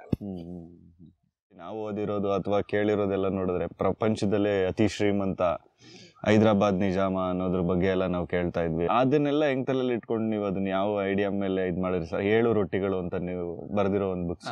ನಾನು ವಿಲಿಯಂ ಡಾಲ್ರಿಂಪಲ್ ಅನ್ನೋದು ದ ಲಾಸ್ಟ್ ನಿಜಾಮ್ ಅಂತ ಓದ್ದೆಪ್ಪ. Okay, it's a wonderful book. Last Nizam, ಅದೇ ಉಸ್ಮಾನ್ ಅಲಿ ಖಾನ್ದು. ಉಸ್ಮಾನ್ ಅಲಿ. ಅದು ಓದ್ಮೇಲೆ ನನಗೆ ಬಹಳ ಇನ್ಸ್ಪಿರೇಷನ್ ಬಂತು, ಈ ಉಸ್ಮಾನ್ ಅಲಿ ಖಾನ್ ಮೇಲೆ ಬರೀಬೇಕು ಅಂತ ಹೇಳ್ಬಿಟ್ಟು. ದೊಡ್ಡ ಮೂಲ. ಆಮೇಲೆ ಓದ್ತಾ ಅವನು ಮಾಡಿದ್ದ ಘಾಟಿ ಕೆಲಸಗಳಂತಲೇ ಕರಿತೀನಿ. ಘಾಟಿ ಕೆಲಸಗಳು ನಮ್ಮ ಭಾರತದಿಂದ ಇಂಡಿಪೆಂಡೆಂಟ್ ಆಗಬೇಕು ಅಂತ ರಜಾಕರ್ಸ್ನ ಅವರು ಹುಟ್ಟಾಕಿದ್ದು, ಇವೆಲ್ಲ ನನಗೆ ಏನೋ ಮಿಟಿಲ್ ಭಾಳ ಇದೆ ಬರೆಯೋದು ಅಂತ ಅನಿಸ್ತು. ಹಂಗಾಗಿ ನಾನು ಶುರು ಮಾಡಿದ್ದೆ ಅದನ್ನು. ಆದರೆ ಅದ್ರ ಹುಡುಕಾಟ ನಂಗೆ ಭಾಳ ಖುಷಿ ಕೊಡ್ತು. ಏನೋ ಉಸ್ಮಾನ್ ಅಲಿ ಖಾನ್ನ ಹುಡುಕಾಟ ಭಾಳ ಖುಷಿ ಕೊಡ್ತು. It could have been developed into a very big novel. ನಾನು ಭಾಳ ಚಿಕ್ಕದಾಗಿ ಮಾಡಿದ್ದೀನಿ. ಉಸ್ಮಾನ್ ಅಲಿ ಖಾನ್ ಜೀವನನೇ ಒಂಥರ ಭಾಳ ವಿಚಿತ್ರನಪ್ಪ. ಅವ್ರ ಫ್ಯಾಮಿಲಿ ಜೀವನನೇ ಭಾಳ ವಿಚಿತ್ರ. ಉತ್ತರ ಭಾರತದಿಂದ ಬಂದವ್ರವರು. ಎಲ್ಲೋ ದಾರಿಲಿ ಬರ್ತಿರ್ಬೇಕಾದ್ರೆ ಯಾರೋ ಒಬ್ಬ ಸಾಧು ಸಿಗ್ತಾನಂತೆ. ಆ ಸಾಧುಗೆ ಹೊಟ್ಟೆ ಹಸಿದೆ, ನಮ್ಗೆ ಏನಾದ್ರು ಕೊಡು ಅಂತಂದಾಗ ರೊಟ್ಟಿ ಕೊಡ್ತಾರಂತೆ. ಅವ್ರು 7 ರೊಟ್ಟಿ ತಿಂದು ಸಾಕು ಅಂತಾರಂತೆ. ಆ ಸಾಧು ಅವರಿಗೆ ಆಶೀರ್ವಾದ ಮಾಡ್ತಾರಂತೆ, ನಿಮ್ಮ ವಂಶ 7 ಜನರೇಷನ್ ತಲೆಮಾರು ಇರುತ್ತೆ, ಆಮೇಲೆ ಅದು ಮಾಯ ಆಗುತ್ತೆ ಅಂತ. ಉಸ್ಮಾನ್ ಅಲಿ ಖಾನ್ದು 7ನೇ ತಲೆಮಾರು, ಅಲ್ಲಿಂದ ಅದು ಮಾಯ ಆಗುತ್ತೆ ಅಂತ ಹಂಗಾಯ್ತು. ಇದು ಪೋಸ್ಟ್ ಮಾರ್ಟಮ್ ಕಥೆಗಳೋ ಅಥವಾ ನಿಜವಾಗ್ಲೂ ಏನೋ ಗೊತ್ತಿಲ್ಲ, ಜಾನಪದ ಕಥೆಗಳ ತರ, ದಂತ ಕಥೆಗಳ ತರ, ಅಥವಾ ಉಡ್ಸ್ಕೊಂಡಿರ್ಬೋದು ಅಥವಾ ಸತ್ಯನೂ ಇರ್ಬೋದು, ಏನೋ ಆಕ್ಸಿಡೆಂಟಲಿ ನಿಜ ಆಗಿರ್ಬೋದು. ಮೋರ್ ಇಂಪಾರ್ಟೆಂಟ್ಲಿ ನನಗೆ ಅವರ ನಿಧಿ ನನಗೆ ತಟ್ಟಿದ್ದು. ಹೌದು. ಒಂದು ಉದಾಹರಣೆ ಹೇಳ್ತೀನಿ. ಉಸ್ಮಾನ್ ಅಲಿ ಖಾನ್ ಮನೆ ಮುಂದ್ಗಡೆ ಎಷ್ಟೆಷ್ಟೋ ಮನೆಗಳು ಅವ್ರದ್ದು, ಅಂದ್ರೆ ಅರಮನೆಗಳು. ಒಂದು ಮುಂದ್ಗಡೆ ಒಂದು ಕ್ಯಾಬಿನ್ ಅಂತಾರಲ್ಲ, ಕ್ಯಾಬಿನೆಟ್, ಆ ಕ್ಯಾಬಿನೆಟ್ನ ಇಟ್ಟಿರ್ತಾರೆ. ಮರದಲ್ಲೆಲ್ಲ ಮಾಡಿರೋದು, ಪೀಸಲ್ ಮಾಡಿ ಗಟ್ಟಿಯಾಗಿರೋದು. ಆ ಬಾರಕ್ಕೆ ಅದು ನೆಲದಲ್ಲಿ ಕುಸಿತಾ ಇರ್ತದೆ, ಏನು ಅಂತ ಗೊತ್ತಿರಲ್ಲ. ಕೊನೆಗೆ ಯಾರೋ ಕುತೂಹಲ ಬಂದ ಆ ಮರದ ಪೆಟ್ಟಿಗೆಗಳನ್ನ ತೆಗೆದಾಗ ಒಳಗಡೆ ಬಂಗಾರದ ಗಟ್ಟಿಗಳು. ಅವನ ಮನೆ ಮುಂದೆ ಇಡೋಕ್ ಜಾಗ ಇಲ್ಲದೆ ಯಾವುದೋ ಒಂದು ವುಡನ್ ಪೀಸ್ಗಳ ಮಧ್ಯೆ, ಅಂದ್ರೆ ವುಡನ್ ಕ್ಯಾಬಿನೆಟ್ ಅಲ್ಲಿ ಮನೆ ಮುಂದೆ ಹಂಗೆ ಇರ್ತಾನೆ, ಮರ್ತೋಗ್ಬಿಟ್ಟಿರ್ತದೆ ಅವ್ರಿಗೆ ಅದೆಷ್ಟು ಅಂತ. ಅಷ್ಟು ಸಾವುಕಾರ. 2ನೇ ಮಹಾಯುದ್ಧ ನಡೀತಿರ್ಬೇಕಾದ್ರೆ ಬ್ರಿಟಿಷರು ಅವನಿಗೆ, ಅಂದ್ರೆ ಈ ಅಲೈಡ್ ಫೋರ್ಸಸ್ ಅವನಿಗೆ ಸಹಾಯ ಕೇಳ್ತಾರೆ, ನಮ್ಗೆಲ್ಲ ಆರ್ಥಿಕ ಸಹಾಯ ಬೇಕು ಅಂತ ಹೇಳ್ಬಿಟ್ಟು. ಅವನು ಎಷ್ಟು ದುಡ್ಡು ಕೊಡ್ತಾನೆ ಅಂತಂದ್ರೆ ನ್ಯೂಯಾರ್ಕ್ ಟೈಮ್ಸ್ ಅಲ್ಲಿ ಅವನ ಹೆಸರು ಬಂದು ಈ ಹ್ಯಾಸ್ ಹೆಲ್ಪ್ಡ್ ಅವರ್ ವಾರ್ ಅಂತ ಹೇಳ್ಬಿಟ್ಟಂತೆ ನ್ಯೂಸ್ ಬರುತ್ತೆ. ಇಮ್ಯಾಜಿನ್. ಭಾರತ ಅವಾಗ ಎಲ್ಲ ಲೂಟಿ ಹೊಡೆದು ಇಡೀ ಭಾರತ ನಾವು ಒಂಥರ ಪೂರ ಆಗ್ಬಿಟ್ಟಿದೀವಿ. ಅದರ ಮಧ್ಯೆ ಇಲ್ಲೊಬ್ಬ ಸಾವುಕಾರ we can fund the world war ಅನ್ಬೇಕಾದ್ರೆ ಒಂಥರ ಕಾಂಟ್ರಾಸ್ಟ್ ಬಂದ್ಬಿಡುತ್ತೆ ನೋಡಿ. ಜೊತೆಗೆ ಅವನ ಅಧಿಕ ಪ್ರಸಂಗಿತನ ಇಲ್ಲಿ ಒಳಗಡೆ ಎತ್ಕೊಂಡೆ, ನಾನು ಇಂಡಿಯಾಗೆ ಸೇರಲ್ಲ ಅಂತ, ನಾನು ಪಾಕಿಸ್ತಾನಕ್ಕೆ ಸೇರ್ತೀನಿ ಅಂತ. ಪ್ಲಸ್ ಇಷ್ಟೆಲ್ಲ ಆಗಲ್ಲ ಅಂತಂದಾಗ ಏರೋಪ್ಲೇನ್ಗಳಲ್ಲಿ ತುಂಬಿಸ್ತಾನೆ ದುಡ್ಡನ್ನ ಒಡವೆನೆಲ್ಲಾನು ಹಾರೋಗ್ಬೇಕು ಅಂತ. ಅವನು ಏರೋಪ್ಲೇನ್ ಹೋಗ್ಬೇಕಾದ್ರೂ ಕೂಡ ಬೇಕಾದಷ್ಟಿದೆ. ಅವನು ಯುದ್ಧ ಮಾಡಬೇಕಾದ್ರೆ ಒಬ್ಬ ಜರ್ಮನ್ ಅಂತ ಕಾಣುತ್ತೆ, ಮರ್ತೋಗಿದೆ ಯಾರೋ ಅಂತೇಳಿ, ಒಬ್ಬ ವ್ಯಾಪಾರಿ ಅವನಿಗೆ ವೆಪನ್ ಸಪ್ಲೈ ಮಾಡ್ತಿರ್ತಾನೆ. ಪಾಕಿಸ್ತಾನದಿಂದ ಬಂದು ಇನ್ನೆಲ್ಲೋ ಇಳ್ಕೊಂಡು ಗೋವಾದಲ್ಲೆಲ್ಲೋ ಇಳ್ಕೊಂಡು ಆ ಗೋವಾದಿಂದ ಮತ್ತೆ ಹಾರಿ ಇಲ್ಲಿ ಬರಬೇಕು. ಆದ್ರೆ ಭಾರತ ಗೊತ್ತಾಗ್ಬಿಡುತ್ತಲ್ಲ, ಅದಕ್ಕೆ ಅಲ್ಲಿ ಆ ಲ್ಯಾಂಡಿಂಗ್ ಪೀಸ್ ಇದೆಯಲ್ಲ, ಏನೋ ಏರೋಪ್ಲೇನ್ ಲ್ಯಾಂಡಿಂಗ್ ಪೀಸು, ಅದಕ್ಕೆ ಲೈಟ್ಸ್ ಹಾಕಲ್ಲ, ಕೆರೋಸಿನ್ ದೀಪಗಳು ಹಚ್ಚಿ ಇಡ್ತಾರೆ ಬರೋ ಟೈಮ್ ರನ್ವೇಗೆ ಅವನು ಇಳಿಯೋಕೆ. ಈ ಥರದ್ದೆಲ್ಲ ನಾನು ಅದು ಹೆಂಗೆ ಅಂತಂದ್ರೆ ಯಾವುದೋ ಒಂದು ಆಲ್ ಇಂಡಿಯಾ ರೇಡಿಯೋ ಕ್ಯಾಪ್ಚರ್ ಮಾಡುತ್ತೆ ಅವರು ಇದನ್ನ, ಅವರ ಅವರ ಸಂಭಾಷಣೆನ. ಆವಾಗ ನೆಹರು ಗೊತ್ತಾಗಿ, ಅದು ಪಟೇಲ್ ಗೊತ್ತಾಗಿ, ಅವನು ಇನ್ನು ನಾ ಬಿಟ್ರೆ ಇಲ್ಲಿ ವೆಪನ್ಸ್ ಎಲ್ಲ ಅಕ್ಯುಮೇಟ್ ಮಾಡ್ಕೊಂಡು ಇವ್ರು ಇದಾಗ್ಬಿಡ್ತಾರೆ ಅಂತ ಹೇಳ್ಬಿಟ್ಟು ಅವನು ಕಾಟನ್ ವ್ಯಾಪಾರಿ ಮತ್ತು ಗ್ರೌಂಡ್ನಟ್ ವ್ಯಾಪಾರಿ ಅವನು ಬಂದು ಇವನು ಸಪ್ಲೈ ಮಾಡ್ತಿರ್ತಾನೆ ವೆಪನ್ಗಳನ್ನ. ಕಾಂಟ್ರಾಕ್ಟ್, ನಾನು ಇಷ್ಟು ಕೊಡ್ತೀನಿ, ನಮ್ಗೆ ಇಷ್ಟು ಕೊಡ್ಬೇಕು ಅಂತ ಹೇಳ್ಬಿಟ್ಟು. ಕಾರಣ ನಾನು ಏನೋ ಆರ್ಮಿ ಕಟ್ಟಬೇಕು ಅಂತ. ಸೊ ಕೊನೆಗೆ ನಮ್ಮ ಪಟೇಲ್ರನ್ನೆಲ್ಲ ವಿರೋಧ ಮಾಡಿ ವಾಪಸ್ ಆದ್ಮೇಲೆ ನುಗ್ಗಿಸಿದಾಗ, ಇನ್ನೇನು ನಾಳೆ ಬೆಳಿಗ್ಗೆ ಬರ್ತಾರೆ ಅಂತಂದಾಗ ಅವನಿಗೆ ಅಲರ್ಟ್ ಬರುತ್ತೆ, ತಕ್ಷಣ ಏರೋಪ್ಲೇನಲ್ಲಿ ತುಂಬಿಸ್ಕೊಂಡು ಹೋಗ್ತಾನೆ. But Patel was very quick, ಈ ಕ್ಯಾಪ್ಚರ್ಸ್ ಎವ್ರಿಥಿಂಗ್. ಆದರೂ ಕೂಡ ಸೈನ್ಯಕ್ಕೆ, ನಮ್ಮ ಭಾರತ ಸೈನ್ಯಕ್ಕೆ ಅವನ ಏರೋಪ್ಲೇನ್ಗಳಲ್ಲಿ ಆ ಹಣ ತುಂಬಿಸಿದ್ ಗೊತ್ತಿರಲ್ಲ. ಅವನು ಕ್ಯಾಪ್ಚರ್ ಆಗ್ತಾನೆ, ಸರೆಂಡರ್ ಆಗ್ತಾನೆ, ನಾನು ಒಪ್ಕೊಂತೀನಿ, ನಾನು ಇಂಡಿಯಾ ಸೇರ್ಕೊಂತೀನಿ ಅಂತಂತಾನೆ. ಆಮೇಲೆ ಆ ದುಡ್ಡು ಏನಾಯ್ತು, ಆ ನಿಧಿ ಏನಾಯ್ತು, ಈಜಿಪ್ಟ್ಗೆ ಹೋಗ್ಬೇಕು ಅಂತಿರ್ತಾನೆ ಎಲ್ಲ ತಗೊಂಡು. ಈಜಿಪ್ಟ್ ಜೊತೆ ಮಾತಾಡ್ಬಿಟ್ಟಿರ್ತಾನೆ ಕೂಡ, ನಾನು ಬರ್ತಾ ಇದ್ದೀನಿ, ನನಗೆ ಪರ್ಮಿಷನ್ ಕೊಡಿ ಅಂತ. ಬಟ್ ಆ ದುಡ್ಡು ಏನಾಯ್ತು ಅಂತ ಯಾರಿಗೂ ಗೊತ್ತಿಲ್ಲ. ಸೊ ಅದನ್ನ ನಾನು ಸೆಂಟ್ರಲ್ ಥೀಮ್ ಆಗಿ ಇಟ್ಕೊಂಡು ಆ 7 ರೊಟ್ಟಿಗಳು ಬರೆದಿದ್ದು. ಅಷ್ಟೊಂದು ನಿಧಿ, ಪ್ರಪಂಚದ ಅತಿ ದೊಡ್ಡ ಸಾಹುಕಾರ. ಅವನು ಇಲ್ಲೇ ಸರೆಂಡರ್ ಆದ, ಇಲ್ಲೇ ಇದ್ದ. ಅವನು ಹೋಗಿ ಬಿಡ್ಲಿಲ್ಲ. ಬಟ್ ಆ ಟೈಮಲ್ಲಿ ಇವರು ಪಟೇಲ್ರವರೆಲ್ಲ ಏನೋ ಅವನು ಸರೆಂಡರ್ ಆಗೋದು, ಅವನ ಕೈಲಿ ಡಿಕ್ಲರೇಷನ್ ತಗೊಳ್ಳೋದು, ಆರ್ಮಿಯಲ್ಲಿ ಸೆಟ್ ಮಾಡೋದು, ಈ ಗಾರ್ಡಲ್ಲಿ ಇದ್ಬಿಟ್ಟಿರ್ತಾರೆ. ಈಗಲೂ ಅವ್ರ ಫ್ಯಾಮಿಲಿ ಅವ್ರು ಇದಾರೆ ಇಲ್ಲ ಹೈದರಾಬಾದಲ್ಲಿ. ಅವ್ರ ಸನ್ ಒಬ್ಬ ಇದ್ದಾನೆ, ಆಸ್ಟ್ರೇಲಿಯಾದಲ್ಲಿ ಒಬ್ಬ ಇದ್ದಾನೆ. ಹೈದರಾಬಾದಲ್ಲಿ ಅವ್ರೇನು ಬೇಕಾದ ಕಡೆಲ್ಲ ಓಡಾಡ್ತಿರ್ತಾರಲ್ವಾ. ಅವರ ಅರಮನೆಗಳೆಲ್ಲ ಇನ್ನೂ ಅಲ್ಲಿ ಹೋಟೆಲ್ಗಳೆಲ್ಲ ಏನೋ ಕನ್ವರ್ಟ್ ಆಗಿದಾವೆ ಎಷ್ಟೋ ಎಲ್ಲಾನು. ಬಟ್ ಅವರ ಅಸ್ತಿತ್ವದಲ್ಲೇ ಇದೆ, ಇನ್ನು ಅವರ ಆಳ್ವಿಕೆಲ್ಲ ಇದೆ, ಬೇಕಾದಷ್ಟು ಅವ್ರ ಆಳ್ವಿಕೆಯಲ್ಲೇ ಇದೆ. ಆದ್ರೆ ಅವ್ರ ಕೈ ಕೂಡ ಪೂರ್ತಿ ದುಡ್ಡು ಹೋಗಿಲ್ಲ, ಎಲ್ಲೋ ಯಾರೋ ಏನೋ ತಿನ್ಕೊಂಡೋಗಿದ್ದಾರೆ. ಒಂದು ಉದಾಹರಣೆ ಕೊಡ್ತೀನಪ್ಪ. ಅದು ಯಾವುದೋ ಒಂದು ಅರಮನೆ ಮರ್ತೋಗಿದೆ ನನಗೆ. ನಾನು ನನ್ನ ಹೆಂಡತಿ ಈ ಕತೆ ಬರಿಬೇಕಾದ್ರೆ ಅದು ಹುಡ್ಕೊಂಡು ಹೋಗಿದ್ವಿ. ಅದು ಒಳಗಡೆ ಹೋದ್ವಿ, ಮೆಟ್ಲು ಹತ್ಕೊಂಡು ಹೋಗ್ಬೇಕಾದ್ರೆ ಕೆಳಗಡೆ 106 ಬಾಕ್ಸ್ಗಳು, ಏನೋ ನಾವು ಒಡವೆ ಇಡ್ತೀವಲ್ಲ, ಹೆಂಗಸರು ಒಡವೆ ಇಟ್ಕೊಂತಾರ ಅಂತ 106 ಬಾಕ್ಸ್ಗಳು. ಇದೇನಪ್ಪ ಅಂತ ನಾನು ಹೆಂಡತಿ ತೆಗೆದು ನೋಡಿದ್ರೆ ಒಳಗಡೆ ನೀಟಾಗಿ ಒಡವೆ ಇಡೋವಂಥದ್ದು 106 ಬಾಕ್ಸ್ಗಳಲ್ಲಿ ರಾಶಿ ಬಿದ್ದಿದ್ದಾವೆ. ಈಗ ರಾಶಿ ಬೀಳ್ಬೇಕಾದ್ರೆ ಏನು ಸಮಾಚಾರ, ಅದು ಎಷ್ಟಿತ್ತೋ. ಅವನು ಹೆಂಗೆ ಅಂತ ಹೇಳ್ತೀನಿ ಹೇಳಿ, ಉಸ್ಮಾನ್ ಅಲಿ ಖಾನ್ ಯಾವುದೋ ಒಂದು ಕಾಲೇಜ್ನ ಇನಾಗರೇಟ್ ಮಾಡಬೇಕು ಅಥವಾ ಲಾಂಚ್ ಮಾಡಬೇಕು ಬಾ ಅಂತಂದ್ರೆ ಅವನು ಹಂಗೆ ಹೋಗಲ್ಲ.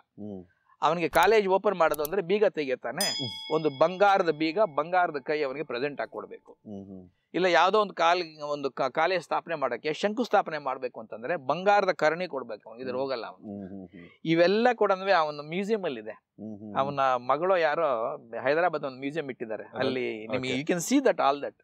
ಇಂಥ ಶಂಕುಸ್ಥಾಪನೆಯಲ್ಲಿ ಕೊಟ್ಟಿದ್ದ ಬಂಗಾರದ ಕರ್ಣಿ, ಈ ತರ ಅವನು ಬಹಳ ಆಸೆ ಬುರುಕ ಮಾತ್ರ ಕೂಡ ಅವನು 1 ಪೈಸಾ ಖರ್ಚು ಮಾಡ್ತಿರ್ಲಿಲ್ಲ. ಅವನು ಎಷ್ಟು ಖರ್ಚು ಮಾಡ್ತಿರ್ಲಿಲ್ಲ ಅಂದ್ರೆ ಅವನ ಹೆಂಡತಿಗೆ ಸರಿಯಾಗಿ ದುಡ್ಡು ಕೊಡದೆ ಪಾಪ ಜೀವನ ಮಾಡೋಕ್ಕೆ ಹುಚ್ಚಿಯಾಗಿ ಹೈದರಾಬಾದಲ್ಲಿ ಜಟ್ಕಾದಲ್ಲಿ ಹೋಗ್ಬೇಕಾದ್ರೆ ಕಿರ್ಚಾಡ್ಕೊಂಡು ಓಡ್ತಿರ್ತಾಳೆ.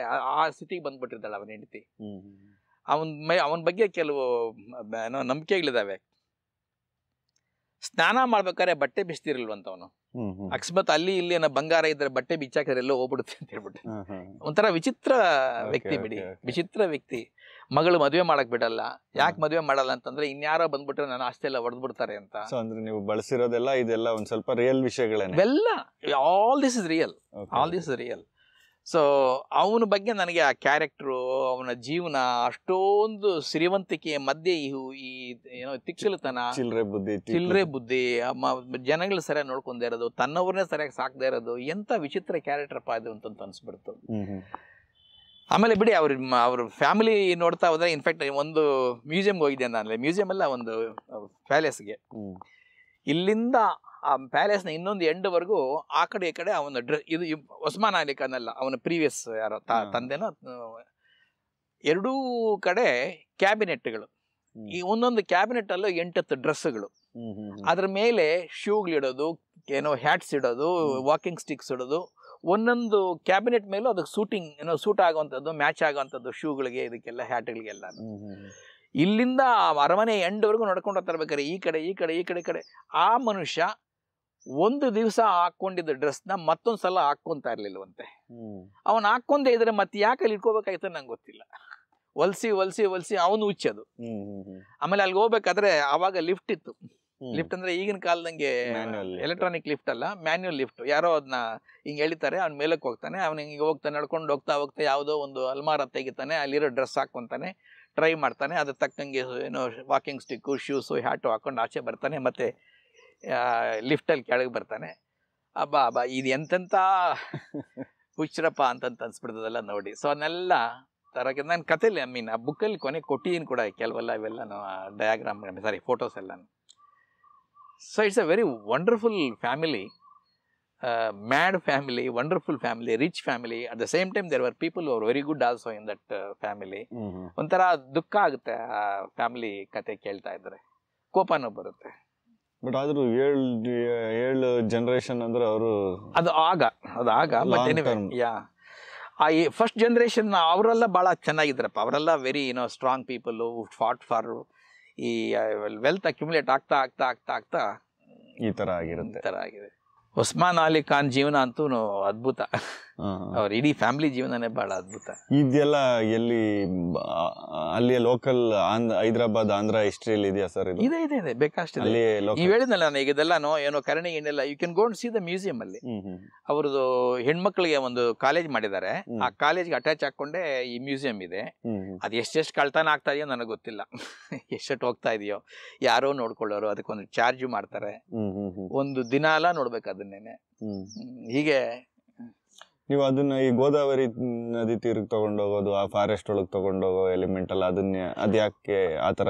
ಅದು ಮತ್ತೆ ಈ ರಜಾಕಾಸ್ ಇನ್ನೊಂದು ಟೀಮು, ಒಂದು ಫ್ಯಾಮಿಲಿ ಕ್ಯಾರೆಕ್ಟರ್ನ ಇಟ್ಕೊಂಡು ಒಂದಷ್ಟು ಎಲಿಮೆಂಟ್ಗಳನ್ನ ತಗೊಂಡೋಗಿದಿರಲ್ಲ. ಆ ಟೈಮಲ್ಲಿ ಸಿದ್ಧಿಗಳು ಅಂತ ಕರೆದಿದ್ರಪ್ಪ ಅವರು. ಈ ಕಡೆ ಆಫ್ರಿಕಾದಿಂದ ಬಂದಿದ್ರು, ಅವ್ರನ್ನ ಇವರು ಪ್ರೊಟೆಕ್ಷನ್ಗೆ ಇಟ್ಕೊಂಡಿದ್ರು.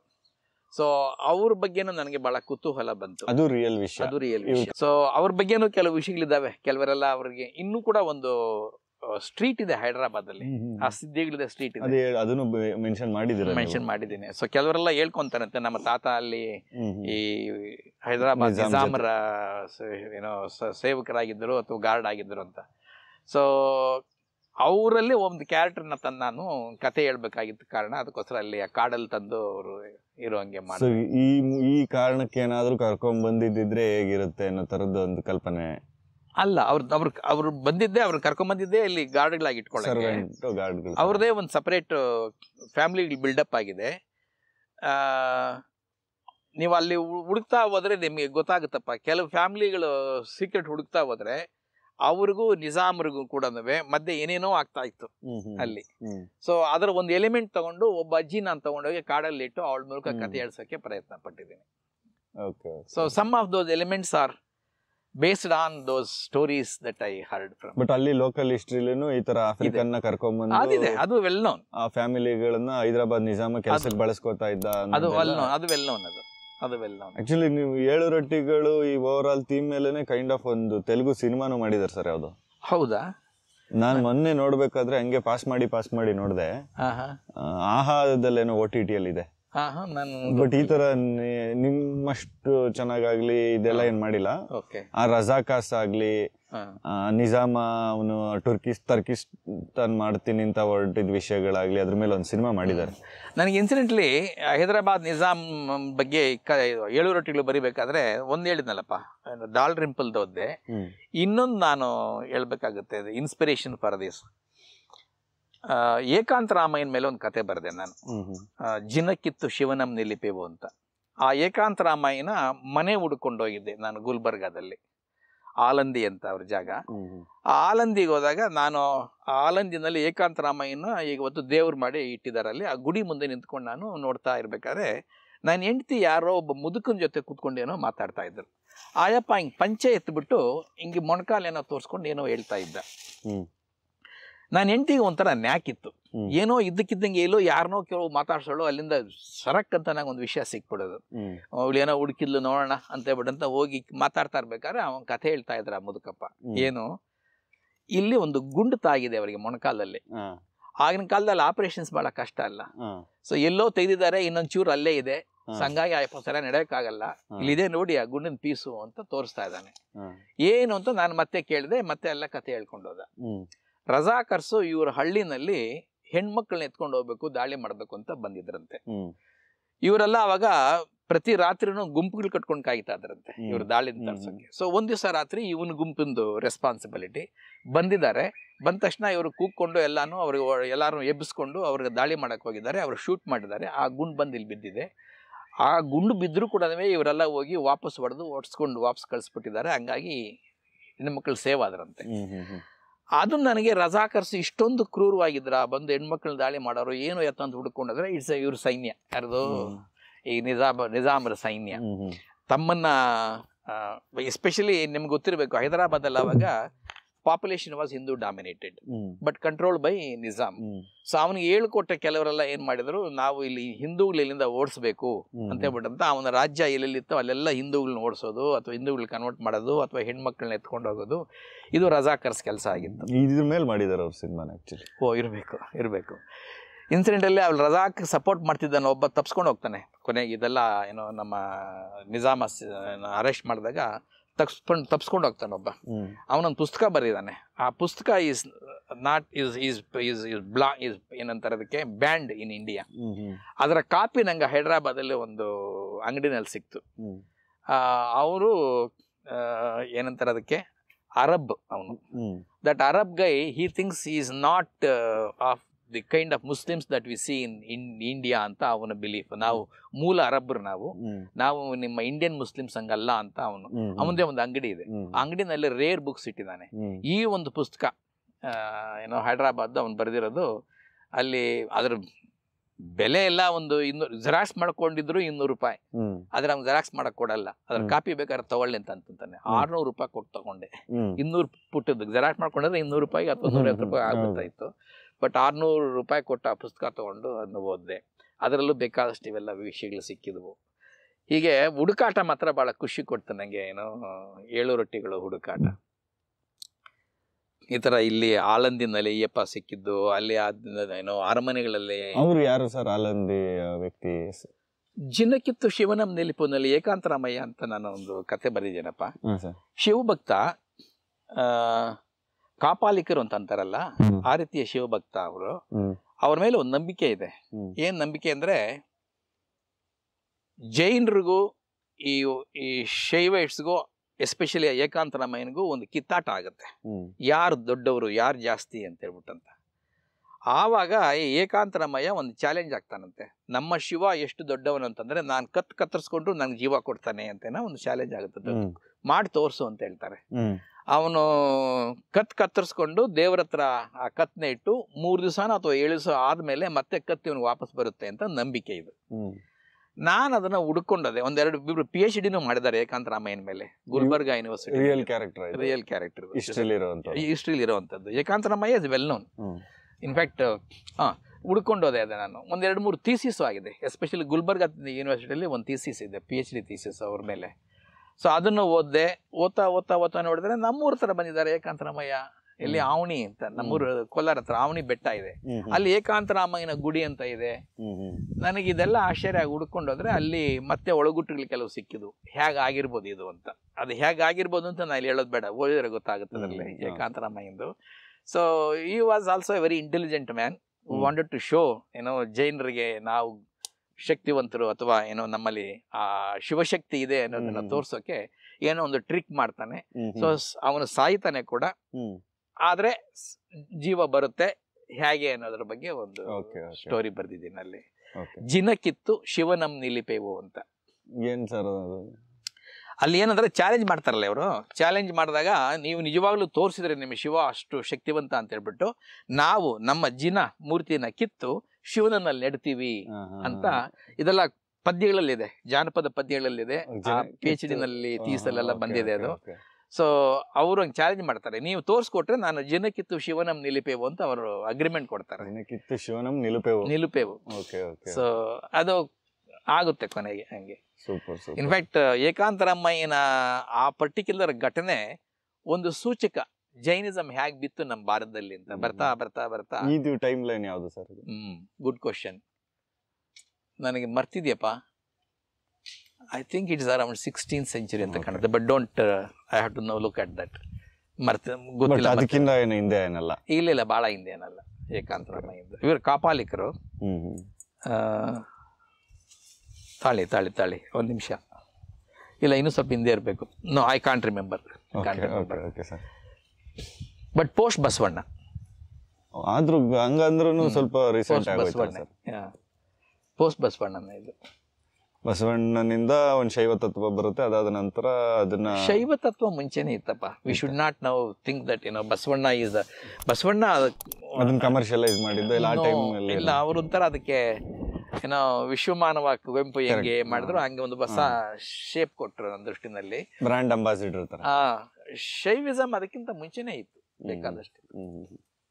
ಇವರು ಕಾಪಾಲಿಕರು ಯಾರು? ದಿಸ್ ಏಕಾಂತರಾಮಯ್ಯನ ಊರಿಗೆ ಹೋಗಿದ್ದೆ ನಾನು. ಆ ತಪಸ್ ಮಾಡ್ತಾ ಇದ್ದಿದ್ದ ಕಡೆ ಹೋಗಿದ್ದೆ. ಒಂದು ಸಣ್ಣ ಗುಹೆ ತರ ಇದೆ, ಅಲ್ಲೆಲ್ಲ ಇಳಿದಿದ್ದೆ.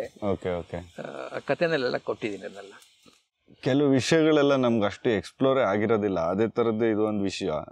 ಚಿತಾದಂತ ನೀವು ಬರೆಯುವಾಗ ತಗೊಂಡಿರೋಂಥ ಎಲಿಮೆಂಟು, ಒಂದು ಬುದ್ಧನ ಹಲ್ಲನ್ನ ಅವ್ರ ನೆನಪಿಗೋಸ್ಕರ ಇಟ್ಕೊಂಡು ಅದು ಒಬ್ಬ ರಾಜನಿಗೆ ಕೊಟ್ಟು ಅಲ್ಲಿಂದ ರಾಜರುಗಳಿಂದ ಹೋಗಿ ದೇಶಗಳಿಗೆಲ್ಲ ತಲುಪಿ ಕೊನೆಗೆ ಶ್ರೀಲಂಕಾದೆಲ್ಲ ಹೋಗಿ ಕೊನೆಗೆ ಮತ್ತಿನ್ನೆಲ್ಲ ಹೋಗುವಂಥ ಒಂದು ಸ್ಟೋರಿನ ನೀವು ಚಿತಾದಂತದಲ್ಲಿ ಹೇಳ್ತೀರಾ. ಅದೇನು ಸರ್? ಅದು ನಿಜಾನ ಇದೆಯಾ? ಅಲ್ಲೂ ಬುದ್ಧನ ಹಲ್ಲಿದ್ದಿದ್ದು ನಿಜಾನಪ್ಪ. ಬುದ್ಧನ ಹಲ್ಲಿದ್ದಿದ್ದು ನಿಜ. ಅದು ಟ್ರಾವೆಲ್ ಮಾಡಿದ್ದು ನಿಜ ಇಲ್ಲಿಗೆ ಶ್ರೀಲಂಕಾಗೆ. ಆದರೆ ಶ್ರೀಲಂಕಾದಿಂದ ಎಲ್ಲೆಲ್ಲೋ ಹೋಯ್ತು, ನೀವು ಒಂದು ಹೇಳಿದ್ರಲ್ಲ ಎಲ್ಲೋ ಹೋಯ್ತಂತೆ ಅಂತ. ಇವಾಗಲೂ ಎಲ್ಲೋ ಹೋಯ್ತಂತಾನೆ ಆಗ್ಬಿಟ್ಟಿದೆ. ಉದಾಹರಣೆಗೆ ಒಂದು ಬಿಲೀಫ್ ಹೇಳ್ತೀನಿ. ಈ ಬ್ರಿಟಿಷ್ ಅವರು ಆ ಹಲ್ಲಿದ್ದಷ್ಟು ಕೂಡ ಶ್ರೀಲಂಕಾದಲ್ಲಿ ಅದರ ಮೇಲೆ ಉಂಟಾಗೋ ಪ್ರಭಾವದಿಂದ ಅವ್ರನ್ನ ಗೆಲ್ಲೋದು ಕಷ್ಟ ಅಂತ ಅದನ್ನ ಕದ್ಕೊಂಡ್ಬರ್ತಾರಂತೆ. ಗೋವಾದಲ್ಲಿ ಒಬ್ಬ ಪಾದ್ರಿ ಅದನ್ನ ಒಂದು ಪೆದಲ್ ಮಾರ್ಟರ್ಗೆ ಹಾಕಿ ಚೆನ್ನಾಗಿ ಕುಟ್ಟಿ ಪುಡಿ ಮಾಡಿ ಸಮುದ್ರಕ್ಕೆ ಎಸಿತಾರಂತೆ. This is also one belief. ಇನ್ನೊಂದು ಬಿಲೀಫು, ಬರ್ಮಾದಲ್ಲಿ ಯಾರೋ ಒಬ್ಬ ರಾಜರು ಕೇಳಿದ್ರು ನಮ್ಗೆ ಸ್ವಲ್ಪ ಕಳಿಸಿ ಅಂತ ಹೇಳ್ಬಿಟ್ಟಂತ. ಅಲ್ಲಿ ಕಳಿಸಿದ್ರು. ಅಲ್ಲಿಂದ ಅದು ಕಳ್ತನ ಆಗೆಲ್ಲ ಹೊರಟೋಗಿದೆ ಅಂತ. ಹಿಂಗೇನೇನೋ ಇದೆ, ಜಪಾನಲ್ಲಿದೆ, ಚೀನಾದಲ್ಲಿ ಇದೆ. ಕ್ಯಾಂಡಿ ಉದಾಹರಣೆಗೆ, ಶ್ರೀಲಂಕಾದಲ್ಲಿ ಕ್ಯಾಂಡಿದಲ್ಲಿ ಬುದ್ಧ ದಂತ ಇದೆ ಅಂತ ಹೇಳ್ತಾರೆ. ಮತ್ತೆ ನನಗೆ ಈಗ ನನ್ನ ಹೆಂಡತಿಗೆ ಕೋಟಿ ಒಳಗಡೆ ಹೆಂಗೆ ಸಿಕ್ತೋ ಎಂಟ್ರಿ, ಹಂಗೆ ಒಂದು ಭಾಳ ಅದೃಷ್ಟದಿಂದ ನನಗೆ ಆ ಕ್ಯಾಂಡಿ ಒಳಗಡೆ ಹೋಗೋಕ್ಕೆ ಅವಕಾಶ ಸಿಕ್ತು. ಅಲ್ಲಿ ಇರೋ ಬುದ್ಧನ ಹಲ್ಲು ಅಂತ ನೋಡ್ಬಿಟ್ರೆ ಅದು ಮನುಷ್ಯನ ಹಲ್ಲೇ ಅಲ್ಲ, ಅದು ಅಷ್ಟು ದಪ್ಪ ಇದೆ ಅದು. ಸೊ ಮೂಲ ಹಲ್ಲು ಎಲ್ಲಿದೆ ಅಂತ ಯಾರಿಗೂ ಗೊತ್ತಿಲ್ಲ. But it's true, it was there in Sri Lanka. It went to Sri Lanka. ಅದೇ ಒಬ್ಬ ಬುದ್ಧಿಸ್ಟ್ ಮಾಂಕ್ ತಲೆನಲ್ಲಿ ಬಚ್ಚಿಟ್ಕೊಂಡು ಹೋಗಿ ಶ್ರೀಲಂಕಾ ಸೇರುತ್ತೆ. ಅಲ್ಲಿ ಅಂತೂ ಅದು ಅಲ್ಲೋಲ ಕಲ್ಲೋಲಗಳನ್ನ ಮಾಡ್ಬಿಡುತ್ತೆ. ಆ ಹಲ್ಲುಗೋಸ್ಕರ ಎಷ್ಟು ಕಿತ್ತಾಡ್ತಾರೆ ಅಂದರೆ ಅದೇ ಕಾರಣಕ್ಕೆ ಆ ತೀವ್ರವಾದಿಗಳು ಮಿಲಿಟೆಂಟ್ ಗ್ರೂಪ್ ಅಂತ ಉಟ್ಕೊಳ್ಳುತ್ತೆ ಇಲ್ಲಿ ಶ್ರೀಲಂಕಾದಲ್ಲಿ. ಸೊ ಅದರ ಚರಿತ್ರೆ ಕೂಡ ಏನೋ ಅಮೋಘ, ಅದ್ಭುತ. ಎಲ್ಲೆಲ್ಲೋ ಏನೇನೋ ಆಗಿದೆ. ಅದರಿಂದ ವಿಚಿತ್ರ ಅಂದ್ರೆ ಶಾಂತಿ ದೂತ ಬುದ್ಧ, ಜೀವ ಇಲ್ಲದ ಮೆಟೀರಿಯಲ್ಲು ಹಲ್ಲು ಅಲ್ವಾ. ಆ ಹಲ್ಲು ಬಗ್ಗೆ ಕಿತ್ತಾಟಗಳಾಗಿ ಆ ಶಾಂತಿ ದೂತನ ತತ್ವಕ್ಕೆ ವಿರೋಧವಾಗಿ ಕಲಹಗಳು ನಡೀತಾ ಇರ್ತವೆ. ಬಟ್ ಇದೆಲ್ಲ ನಡೆದಿರೋದು ನಿಜ. ಎಲ್ಲ ನಡೆದಿರೋದು ಒಂದು ಅಲ್ಲಿಗೋಸ್ಕರನೇ ಇಷ್ಟೆಲ್ಲ ಹೊಡೆದಾಡಿ ಎಲ್ಲ ನಡೆದಿರೋದು ನಿಜ. ಬಟ್ ಈಗ ಅಲ್ಲಿ ಶ್ರೀಲಂಕಾದಲ್ಲೆಲ್ಲ ಡಿಸ್ಪ್ಲೇ ಇಟ್ಟರು ಅಲ್ಲಿ ಈಗಲೂ ಇದೆಯಲ್ಲ ಸರ್? ನಾನಂತೂ ಅದು ಬುದ್ಧನ ಹಲ್ಲು ಅಂತ ಅಲ್ಲ, ಬಟ್ ಅದನ್ನ ಹೆಂಗೆ ಅವರು ಸೈನ್ಸ್ ಪ್ರಕಾರ ಅದನ್ನ ಹೆಂಗ್ ಪ್ರೂವ್ ಮಾಡ್ತಾರೆ? ನಂಬಿಕೆ ಇಂಪಾರ್ಟೆಂಟ್ ಅಪ್ಪ. ಇಲ್ಲಿ ನಂಬಿಕೆ ಇಂಪಾರ್ಟೆಂಟ್. ಬುದ್ಧನ ಹಲ್ಲಿಗೆ ರೆಸ್ಪೆಕ್ಟ್ ಯಾವಾಗ ಬಂತೋ ಅದು ಎಲ್ಲೋಯ್ತೋ ಯಾರೋ ಕಳ್ಕೊಂಡ್ರಲ್ಲ. ಸೊ ಯಾವ್ದೋ ಒಂದನ್ನ ಬುದ್ಧನ ಹಲ್ಲು ಅಂತ ಅಲ್ಲಿ. ಬಟ್ ಅದೇನ್ ಮಾಡಲ್ಲ ಒಟ್ಟು ಯಾವ್ದೋ ಪ್ರಾಣಿಯದಲ್ಲಿರುತ್ತಾ ಗೊತ್ತಿಲ್ಲ. ನಾನು ಕೇಳಿದ್ರೆ ಅದು ಯಾವುದೋ ಒಂದು ಏನೋ ಮಾಡಲ್ಲೇ. Very difficult to believe it is Buddha's. ಅಷ್ಟಪ್ಪ ಇರ್ಲಿಕ್ಕೆ ಸಾಧ್ಯವಿಲ್ಲ ಅದು. ಸೊ ಫಾರ್ಚುನೇಟ್ಲಿ ಒಬ್ಬ ಜಪಾನಿ ಟೀಮ್ ಜೊತೆ ಹೋದಾಗ ಅವ್ರು ನಮಗೆ ಅದನ್ನ ತೆಗೆದು ತೋರಿಸಿದ್ರು ಅಲ್ಲಿ ಕ್ಯಾಂಡಿನಲ್ಲಿ. ಬಟ್ ಜನರಿಗೆ ಆ ಕ್ಯಾಂಡಿ ಬುದ್ಧನ ಹಲ್ಲಿನ ದೇವಾಲಯದ ಮೇಲೆ ಎಷ್ಟೊಂದು ನಂಬಿಕೆ ಇದೆ ಅಂತಂದ್ರೆ, ನೀವು ಈ ವಿಡಿಯೋನ ನೀವು ಶ್ರೀಲಂಕಾ ಕಳಿಸ್ಬಿಟ್ರೆ ಹೊಡೆದಾಕ್ಬಿಡ್ತಾನೆ. ಅಷ್ಟು ನಂಬಿಕೆ ಅವ್ರಿಗೆ ಅಲ್ಲಿ. ನಮ್ಮ ಏನೋ ಬುದ್ಧನ ಹಲ್ಲು ಅಲ್ಲ ಅಂತ ಹೇಳ್ತಾರಲ್ಲ ಅಂತ. But there are also lot of people have expressed suspicion about that. Okay okay. ಇದನ್ನ ಅಗೇನ್ ಮತ್ತೆ ನೀವು ದಂಡಯಾತ್ರೆ ಬಂದ ಅಲೆಕ್ಸಾಂಡರ್ಗೆ ಲಿಂಕ್ ಮಾಡ್ತೀರಾ? ಅವನು ದೋಚ್ಕೊಂಡೋಗಿ ಸಂಪತ್ತ ಇರ್ಲಿ. ಅಲ್ಲಿ ನಾನು ಹೇಳ್ತಾ ಇರೋದು ದಂತ ಬೇರೆ, ಹೇಳ್ತಾ ಇರೋದು ಅಶ್ವಘೋಷನ. ಅಶ್ವಘೋಷ ತನ್ನ ದಂತದ ಮೇಲೆ ಸೀಕ್ರೆಟ್ ಬರ್ದು ಕಳಿಸ್ತಾನೆ. ಅದು ಬರ್ತಾ ಬರ್ತಾ I am linking it up to ಬುದ್ಧನ ದಂತ. ಏನೋ ಬುದ್ಧನ ದಂತದ ಕಥೆ ಹೇಳ್ಬೇಕಾಗಿತ್ತು, ಅಶ್ವಘೋಷನ ದಂತದ ಕಥೆ ಹೇಳ್ಬೇಕಾಗಿತ್ತು, ಅಲೆಕ್ಸಾಂಡರ್ ಇನ್ವೇಷನ್ ಹೇಳ್ಬೇಕಾಗಿತ್ತು. ಅಶ್ವಘೋಷನು ಕ್ಯಾರೆಕ್ಟರ್ ಸತ್ಯ. ಸೊ ಅಲ್ಲಿನ ಮೇಲೆ ಬರೆದು ಕಳಿಸಿರೋ ಇನ್ಫಾರ್ಮೇಶನ್ ಅವನು ಸೀಕ್ರೆಟ್ ಆಗಿ ಕೆಲವು ವಿಷಯಗಳನ್ನ ಕಳಿಸ್ತಾ ಇದ್ದ ಅನ್ನೋದು ಸತ್ಯ. ಹಲ್ಲು ಅನ್ನೋದು ನನ್ನ ಇಮ್ಯಾಜಿನೇಷನ್. ಸೊ ಇದಕ್ಕೆ ಮೆಟಾಫರ್ ಆಗಿ ಲಿಂಕ್ ಮಾಡೋದಕ್ಕೆ ನೀವು ಅಲ್ಲಿ ತಗೊಂಡಿರೋದು.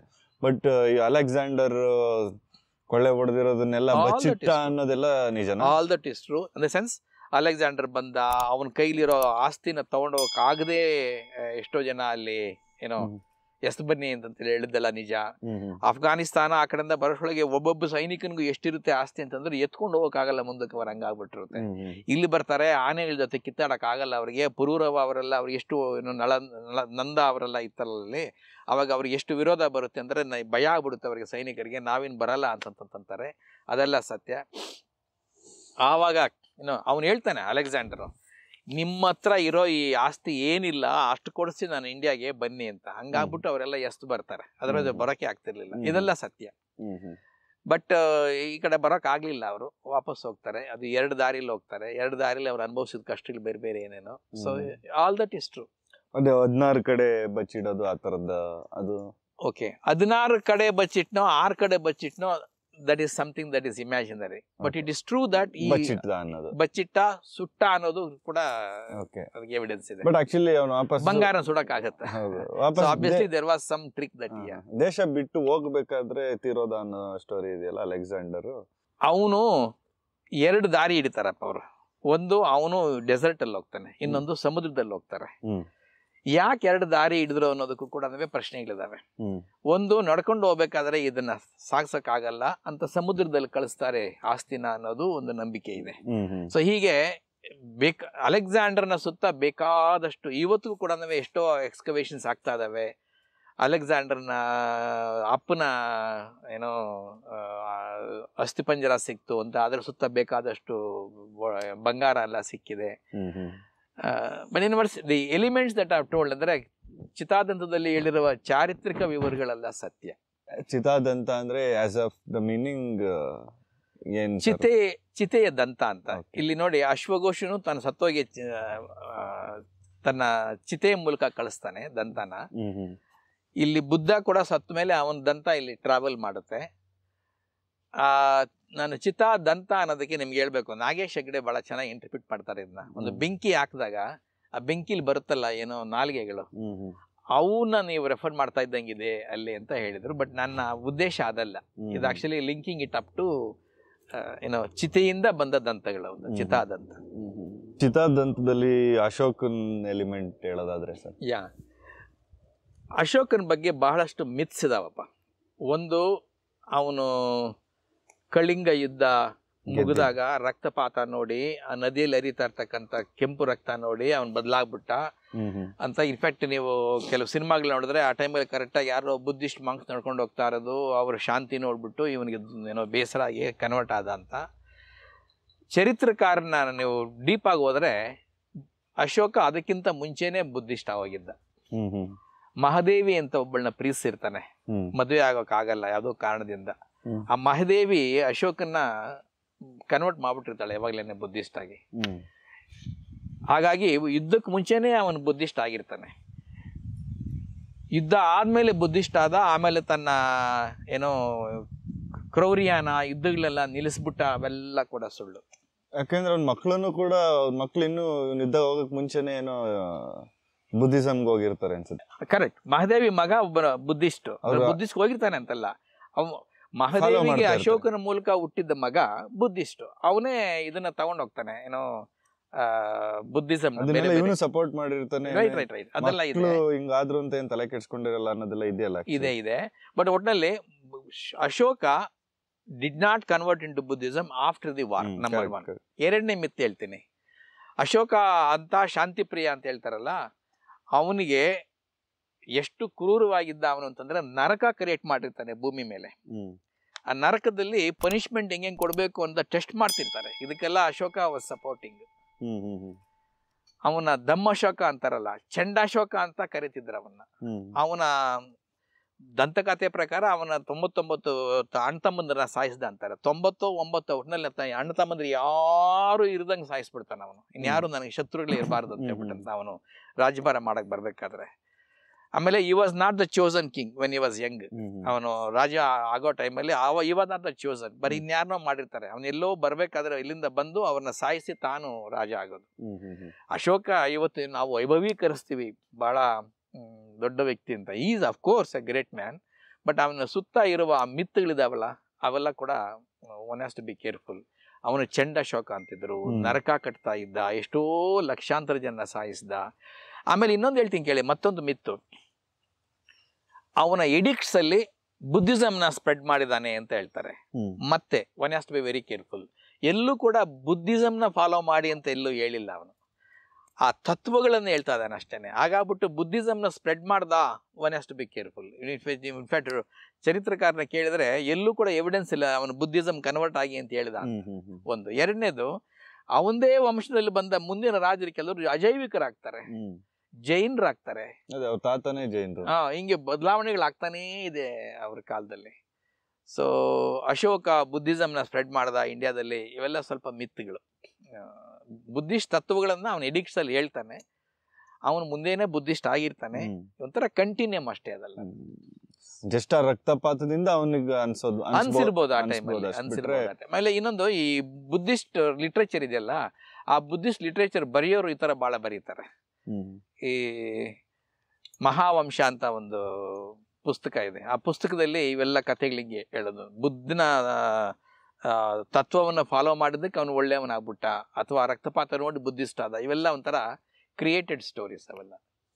ಸರ್, ಈಗ ಇವರು ಕಾಲದಲ್ಲಿ ಯಾವ ಭಾಷೆ? ಸಂಸ್ಕೃತನ ಸರ್? ಸಂಸ್ಕೃತ ಅಲ್ಲ, ಪಾಲಿ ಇತ್ತಪ್ಪ ಅವಾಗ. ಪಾಲಿ ಮಾತಾಡೋ ಭಾಷೆ ಎಲ್ಲ? ಮಾತಾಡೋ ಭಾಷೆ ಎಲ್ಲ ಪಾಲಿ ಇತ್ತು ಅಶೋಕನ ಕಾಲದಲ್ಲಿ. ಈಗ ಹಾಗಾದ್ರೆ ಅಶೋಕನ ಬಗ್ಗೆ ಏನಾದ್ರು ಬರೆದಿರೋದೆಲ್ಲ ಪಾಲಿಲ್ಲೇ ಸಿಕ್ಕಿರೋದು ನಮ್ಗೆ?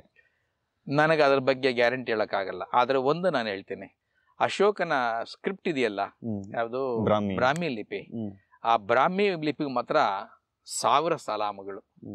ನಾನು ಎಲ್ಲೋ ಒಂದ್ ಕಡೆ ನಾನು ಬರ್ದಿದ್ದೀನಿ. Plus I also would like to tell this, ಇವತ್ತು ಇಂಡಿಯಾದಲ್ಲಿ ಎಲ್ಲಾ ಭಾಷೆಗಳು ಕೂಡ ಆ ಬ್ರಾಹ್ಮಿ ಲಿಪಿನ ಉಪಯೋಗಿಸ್ಕೊಂಡ್ರೆ ನಮ್ಮೆಲ್ಲರಿಗೂ ಬಹಳ ಅನುಕೂಲ ಆಗುತ್ತೆ. ನಾವು ಒಬ್ಬೊಬ್ಬರನ್ನ ಓದೋಕೆ ಬಹಳ ಸುಲಭ ಆಗುತ್ತೆ. ಬೆಂಗಾಳಿನೂ ಓದ್ಬೋದು, ನಾನು ತೆಲುಗುನು ಓದ್ಬೋದು. ನಮ್ದ್ರಲ್ಲೇ ಅದೊಂದು ಎಪಿಸೋಡ್ ಹೋಗಿ ಚೆನ್ನಾಗಿ ಬಂದಿದೆ ಅದ. ಓಕೆ, ಹೇಳ್ಬಿಟ್ಟಿದ್ದೇನೆ ಅದು. ಬ್ರಾಹ್ಮಿನೇ ಒಂದು ಅದೇ ಸಪರೇಟ್ ಎಪಿಸೋಡ್. ಅದು ಮಾತ್ರ 1000 ಸಲಾಮ್ ಅನ್ನೋ ಅಶೋಕಂದಕ್ಕೆ. ಇವೆಲ್ಲ ಎಲ್ಲಿಂದ ಕ್ಯಾರಿ ಫಾರ್ವರ್ಡ್ ಮಾಡಿದ್ರು ಸರ್? ಅಂದ್ರೆ ಯಾವ ಭಾಷೆಗಳಿಂದ ಬಂದ್ವಾ? ಸ್ಕ್ರಿಪ್ಟ್ ಬಂದಿತ್ತು, ಭಾಷೆಗಳಿದ್ದು ಬೇಕಾದಷ್ಟು. ಸ್ಕ್ರಿಪ್ಟ್ ಅಶೋಕನ ಕಾಲದಲ್ಲಿ ನಮಗ್ ಬಂದಿದ್ದು. ಅದಕ್ಕಿಂತ ಮುಂಚೆ ಸ್ಕ್ರಿಪ್ಟ್ ಹೊರಗಡೆ ಇತ್ತು. ಸುಮೇರಿಯನ್ ಸ್ಕ್ರಿಪ್ಟ್ ಇತ್ತು, ಉದಾಹರಣೆಗೆ ಈಜಿಪ್ಷಿಯನ್ ಸ್ಕ್ರಿಪ್ಟ್ ಇತ್ತು. ಅವೆಲ್ಲ ಇನ್ನೂ ನಮ್ಮ ಸ್ಕ್ರಿಪ್ಟ್ಗಿಂತ ಹಳೇದೇನೆ. ನಮ್ಮಲ್ಲಿ ಸ್ಕ್ರಿಪ್ಟ್ ಇರ್ಲಿಲ್ಲ, ಅದಕ್ಕೇನೇನೆ ವೇದಗಳೆಲ್ಲ ಬಾಯಲ್ಲಿ ಬಂದಿದ್ದು. ಈ ಗ್ರೀಕ್ ನಮ್ಗೂ ಅವತ್ತಿಂದ ಟಚ್ ಇತ್ತು ಅಂತಾರಲ್ಲ, ಅದೇ? ಹೌದು, ಅದೇ ತಾನೇ ಗಲಾಟೆ ಆಗಿದ್ದು, ಆರಿಯನ್ಸ್ ಗಲಾಟೆ ಆಗಿದ್ದು. ಗ್ರೀಕ್ಗೂ ನಮಗೂ ಸಂಬಂಧ ಇತ್ತು ಅನ್ನೋದನ್ನ ನೀವು 2 ರೀತಿಯಲ್ಲಿ ಯೋಚನೆ ಮಾಡ್ಬೇಕಾಗುತ್ತೆ. ಒಂದು, ಜಾನ್ಸ್ ಗೊತ್ತಿರ್ಬೇಕಲ್ಲ, he was a European historian ಅಲ್ಲ, ಹಿ ವಾಸ್ ಎ ಆಫೀಸರ್. ಅವನು ಇದನ್ನ ಗಮನಿಸ್ತಾನೆ, ಜರ್ಮನ್ ಭಾಷೆಗೂ ಗ್ರೀಕ್ ಭಾಷೆಗೂ ಸಂಸ್ಕೃತಕ್ಕೂ ಬಹಳಷ್ಟು ಸಿಮಿಲಾರಿಟೀಸ್ ಇದಾವೆ ಅಂತ ಹೇಳ್ಬಿಟ್ಟು, ಇವೆಲ್ಲಕ್ಕೂ ಮೂಲ ಭಾಷೆ ಯಾವುದೋ ಒಂದು ಇತ್ತು ಅಂತ ಹೇಳ್ಬಿಟ್ಟು, ಅದೇನಿರ್ಬೋದು ಅಂತಂದಾಗ ಇಂಡೋ ಯುರೋಪಿಯನ್ ಭಾಷೆ ಅಂತ ಕರೀತಾನೆ. ಅಂದ್ರೆ ಪ್ರೀ ಇಂಡೋ ಯುರೋಪಿಯನ್ ಭಾಷೆ, ಪೈ ಅನ್ಕೊಂಬೋಣ, PIE, ಪ್ರೀ ಇಂಡೋ ಯುರೋಪಿಯನ್ ಭಾಷೆ. ಏನದು ಯಾರು ಗೊತ್ತಿಲ್ಲ. ಇದೊಂದು ಹೈಪಾಥಿಸಿಸ್ ಅಷ್ಟೇನೆ. ಯಾವುದೋ ಒಂದು ಭಾಷೆ ಇತ್ತು, ಪೈ ಅನ್ನೋ ಭಾಷೆನಲ್ಲಿ, ಅದರಿಂದ ಇವೆಲ್ಲ ಉಟ್ಕೊಂಡಿರೋದು ಅಂತ. ಆದ್ರೆ ಆಕ್ಚುಲಿ ಅದಕ್ಕಿಂತ ಮುಂಚೆನೆ ಇನ್ನೊಬ್ಬ ವಿಜ್ಞಾನಿ ಹೇಳಿದ್ದಾನೆ, ಈ ಸಂಸ್ಕೃತದ ಭಾಷೆ ಎಷ್ಟು ಅದ್ಭುತವಾಗಿದೆ ಅಂತಂದ್ರೆ, ಹಾಗೂ ಗ್ರೀಕ್ಗೆ ಎಷ್ಟು ಸಿಮಿಲರ್ ಆಗಿದೆ ಅಂತಂದ್ರೆ, ಗ್ರೀಕ್ ಬಹುಶಃ ಸಂಸ್ಕೃತಿಯಿಂದಲೇ ಬಂದಿದೆಯೇನೋ ಅನ್ನೋ ತರ ಎಲ್ಲ ಹೇಳಿದ್ದಾನೆ. ಜೋನ್ಸ್ ಅಷ್ಟೇ ಅಲ್ಲ, ಜೋನ್ಸ್ ಹೇಳಿದ್ದು 1774 ಒಂದು ಭಾಷಣದಲ್ಲಿ ಕಲ್ಕಟ್ಟಾದಲ್ಲಿ. ಅಲ್ಲಿಂದ ಶುರುವಾಯ್ತು. ಇದು ಹೆಂಗೆ ಸಾಧ್ಯ ಅನ್ನಬೇಕಾದ್ರೆ, ಇಲ್ಲ ಇಲ್ಲಿ ವೇದಗಳು ಬರ್ದಿರೋರೆಲ್ಲಾನು ಯಾರೋ ಯುರೋಪ್ ಕಡೆಯವರು ಬಂದವರು. ಯಾಕಂದ್ರೆ ಆಗಿನ ಕಾಲದಲ್ಲಿ ಅವ್ರ ಅರಗೆನ್ಸ್ ಎಷ್ಟಿತ್ತು ಅಂತಂದ್ರೆ, ಇಂಥ ಅದ್ಭುತವಾದ ಕ್ರಿಯೇಷನ್ ಭಾರತದವ್ರ ಕಾಲ ಮಾಡಕ್ ಸಾಧ್ಯವಿಲ್ಲ. ನಾವ್ ಇಲ್ಲಿ ಬಂದು ಇನ್ವೇಡ್ ಮಾಡಿರೋರು, ನಮ್ ಕೈಲಿ ಇನ್ವೇಡ್ ಮಾಡಿಸ್ಕೊಂಡಿರೋರು, ಇವರು ತಾತ ಮುತ್ತಾತಂದ್ರು ಹಂಗೆಲ್ಲ ಬರೆಯಕ್ ಸಾಧ್ಯನಾ?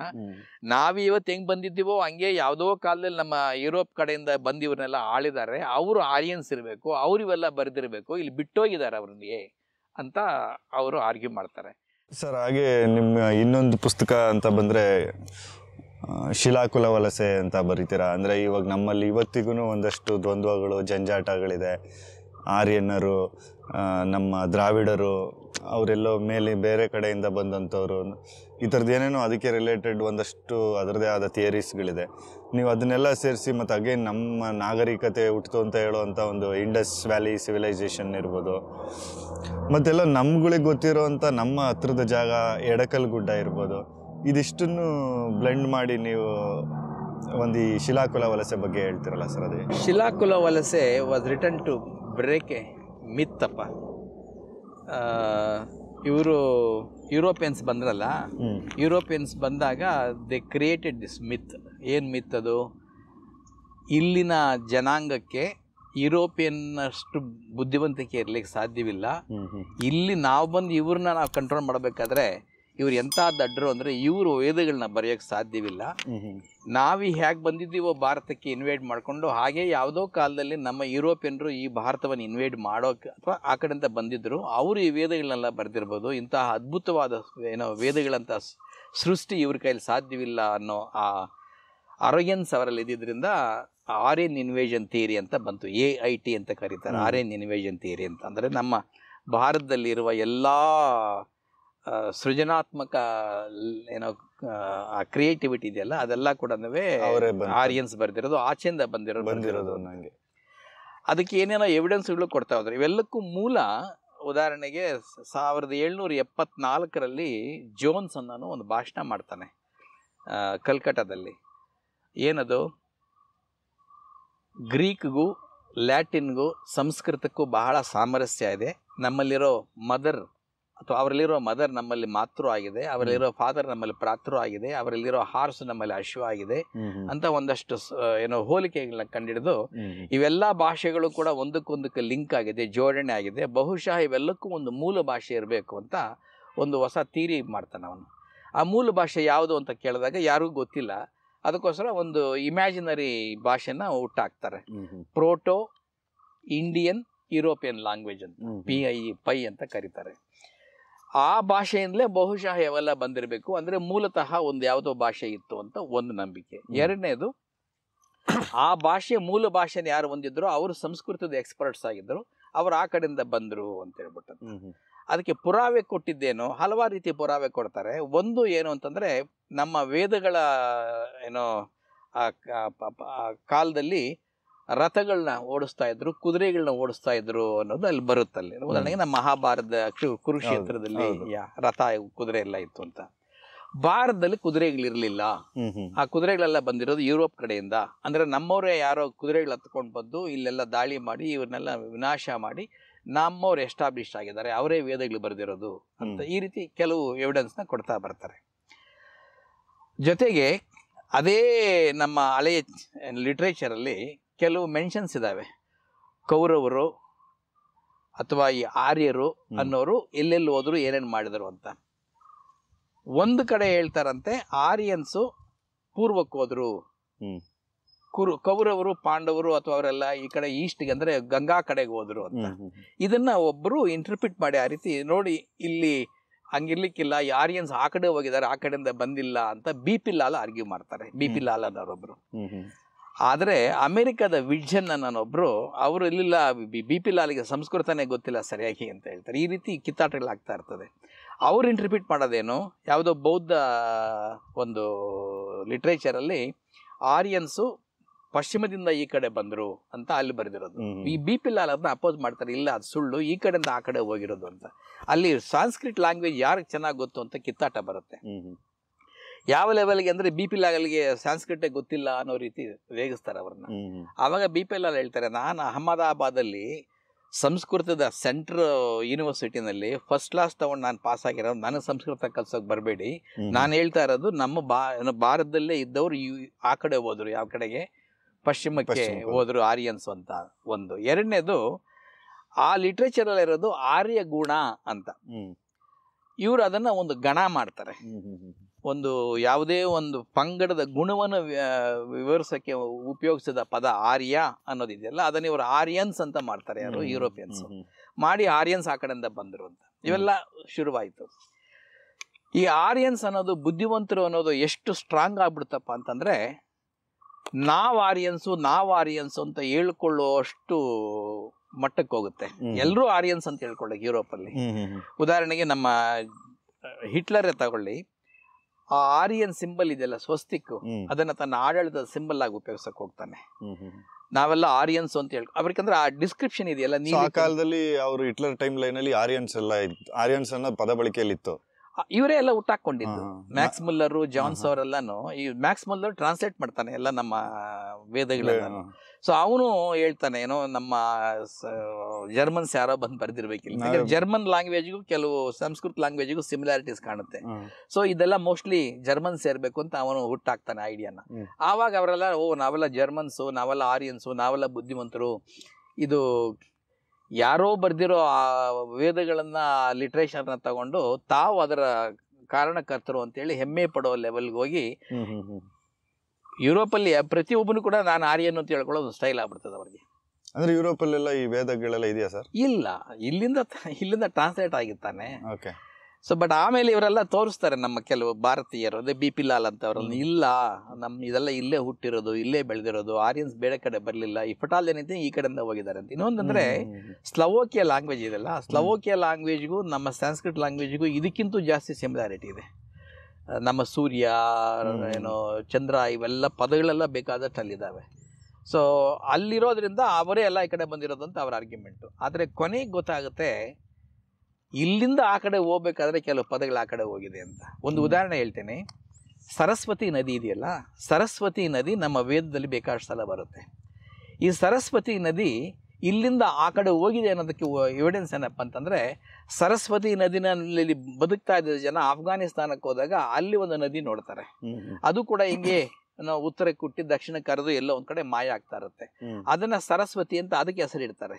ಆದ್ರೆ ನಾವು ಆ ಕಡೆ ಅಫ್ಘಾನಿಸ್ತಾನ ಕಡೆ ಹೋಗ್ತಾ ಹೋದಾಗ ಏನಾಗುತ್ತೆ, ಆಗುತ್ತೆ. ಅದಕ್ಕೆ ಅದನ್ನ ಹರಹ್ವತಿ ಅಂತ ಕರೀತಾರೆ. ಆಮೇಲೆ ವೇದಗಳಲ್ಲಿ ಯಾವ್ಯಾವ ಭಾಷೆ ಇತ್ತು ಅಥವಾ ಯಾವ್ಯಾವ ಪರ್ವತಗಳ ವಿಂಗಡಣೆ ಇದೆ, ಇವನ್ನೆಲ್ಲ ನೋಡ್ತಾ ಹೋದಾಗ ಗೊತ್ತಾಗುತ್ತೆ, ಇಲ್ಲ ಯಾರೋ ಆ ಕಡೆಯಿಂದ ಬಂದಿಲ್ಲ, ಈ ಕಡೆಯಿಂದ ನಾಲೆಜ್ ತಗೊಂಡು ಆ ಕಡೆ ಹೋಗಿದ್ದಾರೆ ಅಂತ. ಅದು ಈಗ ಎಸ್ಟಾಬ್ಲಿಷ್ ಆಗಿದೆ. ಔಟ್ ಆಫ್ ಇಂಡಿಯಾ ಥಿಯರಿ ಅಂತ. AIT ಅಂದ್ರೆ ಆರ್ಯನ್ ಇನ್ವೇಷನ್ ಥಿಯರಿ ಅಂತ. ಔಟ್ ಆಫ್ ಇಂಡಿಯಾ ಅಂದ್ರೆ ಭಾರತದಿಂದ ಹೊರಗೋಗಿರೋದು ಅಂತ. ಇದ್ರ ಮಧ್ಯೆ ಕೆಲವು ಇಂಡಿಯನ್ಸ್ ಒಂದು ನಾಟಕ ಆಡ್ತಾರೆ, ಏನು ಆರ್ಯನ್ಸ್ ಆಚೆಯಿಂದ ಬಂದಿಲ್ಲ ಅಂತ ಪ್ರೂವ್ ಮಾಡ್ಬೇಕಾದ್ರೆ ಕಾರಣ ಏನು, ಕುದುರೆಗಳಲ್ಲಿ ಇರಲಿಲ್ಲ ಅಂತ. ಆದರೆ ಕುದುರೆಗಳಲ್ಲಿ ಇದ್ವು ಅನ್ನೋದಕ್ಕೆ ಪುರಾವೆ ಸಿಗುತ್ತೆ. ಯುರೋಪಿಯನ್ಸ್ ಅಂದ್ರೆ ವೇದ ಕಾಲದಕ್ಕಿಂತ ಮುಂಚೆನೂ ಕುದುರೆಯಲ್ಲಿ ಇತ್ತು ಅನ್ನೋದಕ್ಕೆ ಸ್ವಲ್ಪ ಎವಿಡೆನ್ಸ್ ಸಿಗುತ್ತೆ. ಅದನ್ನ ನೋಡಿದಾಗ ಇವರು ಬದಲಾಗ್ಬಿಡ್ತಾರೆ, ತಮ್ಮ ಬಣ್ಣನ ಬದಲಾಯಿಸ್ಬಿಡ್ತಾರೆ. ಏನೋ ನಿಜ ಆರ್ಯನ್ಸ್ ಇನ್ವೇಡ್ ಆಗಿಲ್ಲ, ಆದ್ರೆ ಅವ್ರ ಕಲ್ಚರ್ ಈ ಕಡೆ ಬಂದಿದೆ.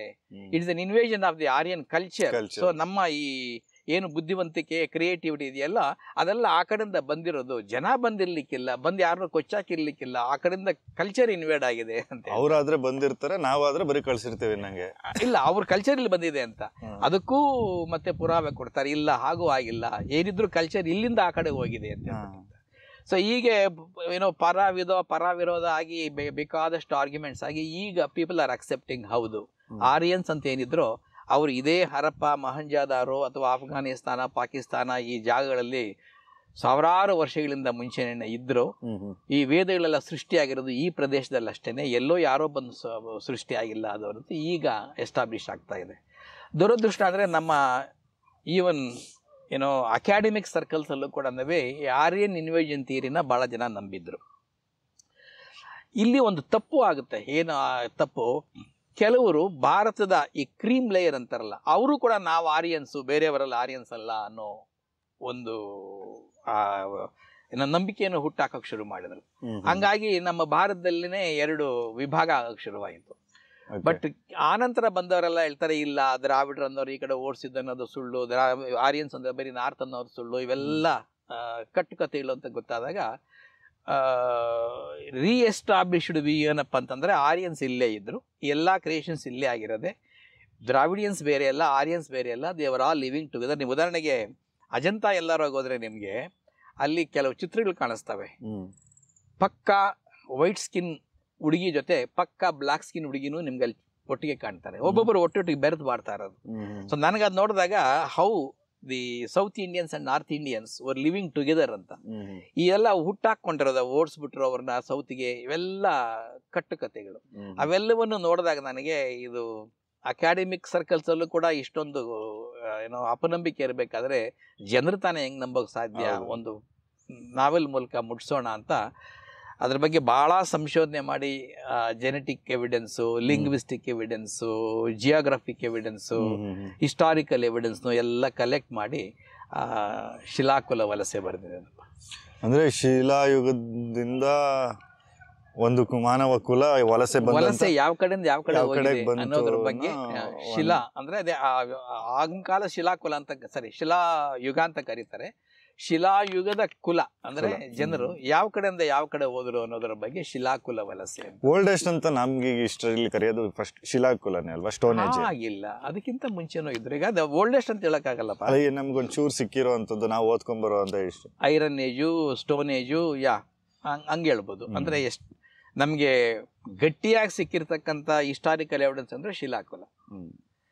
ಅದೇ ಕಾಲದ ಚರಿತ್ರೆ ಬಗ್ಗೆನೇ ನಾನು ಕಾರಣ ಜನಾರ್ದನ ಬರೆದಿದ್ದ. ಆಮೇಲೆ ಕಬ್ಬಿಣ ಯುಗ ಶುರುವಾದಾಗ ಭಾರತದವರು ಕಬ್ಬಿನಿಂದ ಸಕ್ಕರೆ ತಯಾರಿಸೋದನ್ನ ಕಂಡುಹಿಡಿದ ಅಂತಾರಲ್ಲ ಸರ್, ಅದ್ರ ಬಗ್ಗೆ ಏನಾದ್ರು ಇನ್ಫಾರ್ಮೇಶನ್ ಇದೆಯಾ? ಇಂಡಿಪೆಂಡೆಂಟ್ ಆಗಿದೆ. ಈ ಅಗ್ರಿಕಲ್ಚರಲ್ ಈವೆಂಟ್ಸ್ ಇದಾವಲ್ಲಪ್ಪ, ಏನೋ ಕೃಷಿಯ ಅನ್ವೇಷಣೆನೇ ಆಗಲಿ ಅಥವಾ ಕೃಷಿಯ ಪ್ರಾಡಕ್ಟ್ಸ್ ಅನ್ವೇಷಣೆನೇ ಆಗಲಿ, ಅದು ಇಂಡಿಪೆಂಡೆಂಟ್ ಆಗಿ ಬೇಕಾದಷ್ಟು ಕಡೆ ಆಗಿದೆ.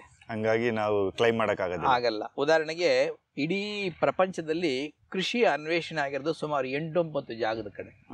ಕ್ರೆಸೆಂಟ್ ಅಂತ ಕರೀತಾರೆ. ಇಸ್ರೇಲು ಆ ಏರಿಯಾದೆಲ್ಲ ಅಲ್ಲೂ ಆಗಿದೆ, ಚೀನಾದಲ್ಲಾಗಿದೆ, ಈ ಕಡೆ ಆಗ್ನೇಯ ಏಷ್ಯಾದಲ್ಲಾಗಿದೆ, ಭಾರತದಲ್ಲಾಗಿದೆ. ಸೊ ಕೃಷಿಗೆ ಸಂಬಂಧಪಟ್ಟಿದ್ದು ಇಂಡಿಪೆಂಡೆಂಟ್ ಆಗಿ ಎಲ್ಲೆಲ್ಲೋ ಎವಾಲ್ವ್ ಆಗಿದೆ. ಕೃಷಿಯ ಉಪಕರಣಗಳು ಅಷ್ಟೇ, ಈಜಿಪ್ಟಲ್ಲೂ ನಮಗೆ ಕೃಷಿಯ ಉಪಕರಣಗಳು ಸಿಗ್ತವೆ. ಹಾಗಾಗಿ we can't say that it's only in one place it has evolved ಅಂತ. ಈ ಕುದುರೆಗಳು ನಮ್ಮಲ್ಲೇ ಇತ್ತು ಅನ್ನೋದನ್ನ ಯಾವ ರೀತಿ ಕಂಡಿಡಿದ್ರು ಸರ್? ರಾಯಚೂರಲ್ಲಿ ಎವಿಡೆನ್ಸ್ ಸಿಗುತ್ತೆ ನಮಗೆ. ರಾಯಚೂರಲ್ಲಿ ಆಮೇಲೆ ಅಲ್ಲೇನೇನೆ ಎಲ್ಲಿ ಹರಪ್ಪ ಮಾಂಜಾದರ ಕಲ್ಚರಲ್ಲಿ ಒಂದು ಸ್ವಲ್ಪ ಎವಿಡೆನ್ಸ್ ಸಿಕ್ಕಿರುತ್ತೆ. ಅದನ್ನ ತಗೊಂಡೋಗ್ಬಿಟ್ಟು ಯಾರೋ ಇಂಡಿಯನ್ ಒಬ್ಬ ಇದು ಕುದುರೆ ಇದ್ದಂಗಿದೆ ಅಂದ್ರೆ ಯಾರೋ ಯುರೋಪಿಯನ್ ಅದನ್ನ ಇದು ಕತ್ತೆದು ಅಂತ ಹೇಳ್ತಾನೆ. ಆದ್ರೆ ಯಾರೋ ಅಲ್ಲಿಂದ ಬಂದವರು ಅದನ್ನ ಎಕ್ಸಾಮಿನ್ ಮಾಡಿ ಇಲ್ಲ ಇದು ಕತ್ತೆ ಅಲ್ಲ ಇದು ಕುದುರೆ ಅಂದ್ರೆ ಕುದುರೆ ಇಲ್ಲಿ ಇತ್ತು ಅಂತ ಎವಿಡೆನ್ಸ್ ಕೊಡ್ತಾರೆ. ಆಕ್ಚುಲಿ ನಮ್ಮಲ್ಲಿ ಈಗಲೂ ಕಾಶ್ಮೀರದಲ್ಲಿರೋವೆಲ್ಲ ಇಂಡಿಯನ್ ಆರ್ಸೆ ಅಲ್ವಾ ಸರ್? ಇದು ಸ್ವಲ್ಪ ಕೇರ್ಫುಲ್ ಆಗಿರ್ಬೇಕಪ್ಪ. ನಾವು ಬೇಕಾದಷ್ಟು ಹಾರ್ಸ್ ಎವಾಲ್ವ್ ಆಗಿರೋದು ಹೊರಗೇನೆ. ನಾವಿಲ್ಲಿ ಯೋಚನೆ ಮಾಡ್ತಾ ಇರೋದು ಹಾರ್ಸ್ ಎವಾಲ್ವ್ ಆಗಿರೋದು, ಹಾರ್ಸ್ ಸಿಕ್ಕೋದು. ಹಾರ್ಸ್ ಎವಾಲ್ವ್ ಆಗಿರೋದು ಎಲ್ಲ ಬೇರೆ ಕಡೆ, ನಮ್ಮಲ್ಲಾಗಿಲ್ಲ. ಆದ್ರೆ ಹಾರ್ಸ್ ನಮಗ್ ಬಂದಿದೆ, ಅದು ಇಂಪಾರ್ಟೆಂಟ್. ಅದನ್ನು ಉಪಯೋಗಿಸಿದಾರೆ, ಅದು ಇಂಪಾರ್ಟೆಂಟ್. ಅದು ಇಲ್ಲಿ ಎವಾಲ್ವ್ ಆಗಬೇಕು ಅಂತಿಲ್ಲ. ಈ ಜಂಗೀಸ್ ಖಾನ್ ಅವರೆಲ್ಲ ಗೊತ್ತಲ್ಲ, ಎಲ್ಲೆಲ್ಲೋ ಕುದುರೆ ಹಾಕೊಂಡು ಬಂದ್ರಲ್ವಾ, ಹಾಗಂತ ಹೇಳ್ಬಿಟ್ಟು ಅಲ್ಲೇ ಹಾರ್ಸ್ ಎವಾಲ್ವ್ ಆಯ್ತು ಅಂತಲ್ಲ. Horse as A vehicle of movement. ಈಗ ನಮ್ಮ ಮಹಾಭಾರತ ಎಲ್ಲ ನಾವು ಯುಗಗಳಿಗೆ ತಗೊಂಡು 2,000, 3,000, 5,000 ವರ್ಷದ ಇತಿಹಾಸಕ್ಕೆಲ್ಲ ಹೋಗ್ತೀವಲ್ಲ, ಪ್ರಾಬಬಲಿ ಆ ಟೈಮಲ್ಲಿ ಕುದುರೆ ಮೇಲೆ ಕೂತಿರೋ ಚಿತ್ರಗಳು, ರಥಚಿತ್ರಗಳು ಇರ್ಲಿಲ್ವಾ? ಇದಾವೆ. ಇನ್ಫ್ಯಾಕ್ಟ್ ಅದ್ರಲ್ಲಿ ವಿವರಣೆ ಬರುತ್ತಲ್ಲ, ಏನೋ ಕೃಷ್ಣ ಸಾರಥಿಯಾಗಿ ಹೋಗಿದ್ದಲ್ಲ ಇದೆಯಲ್ಲ.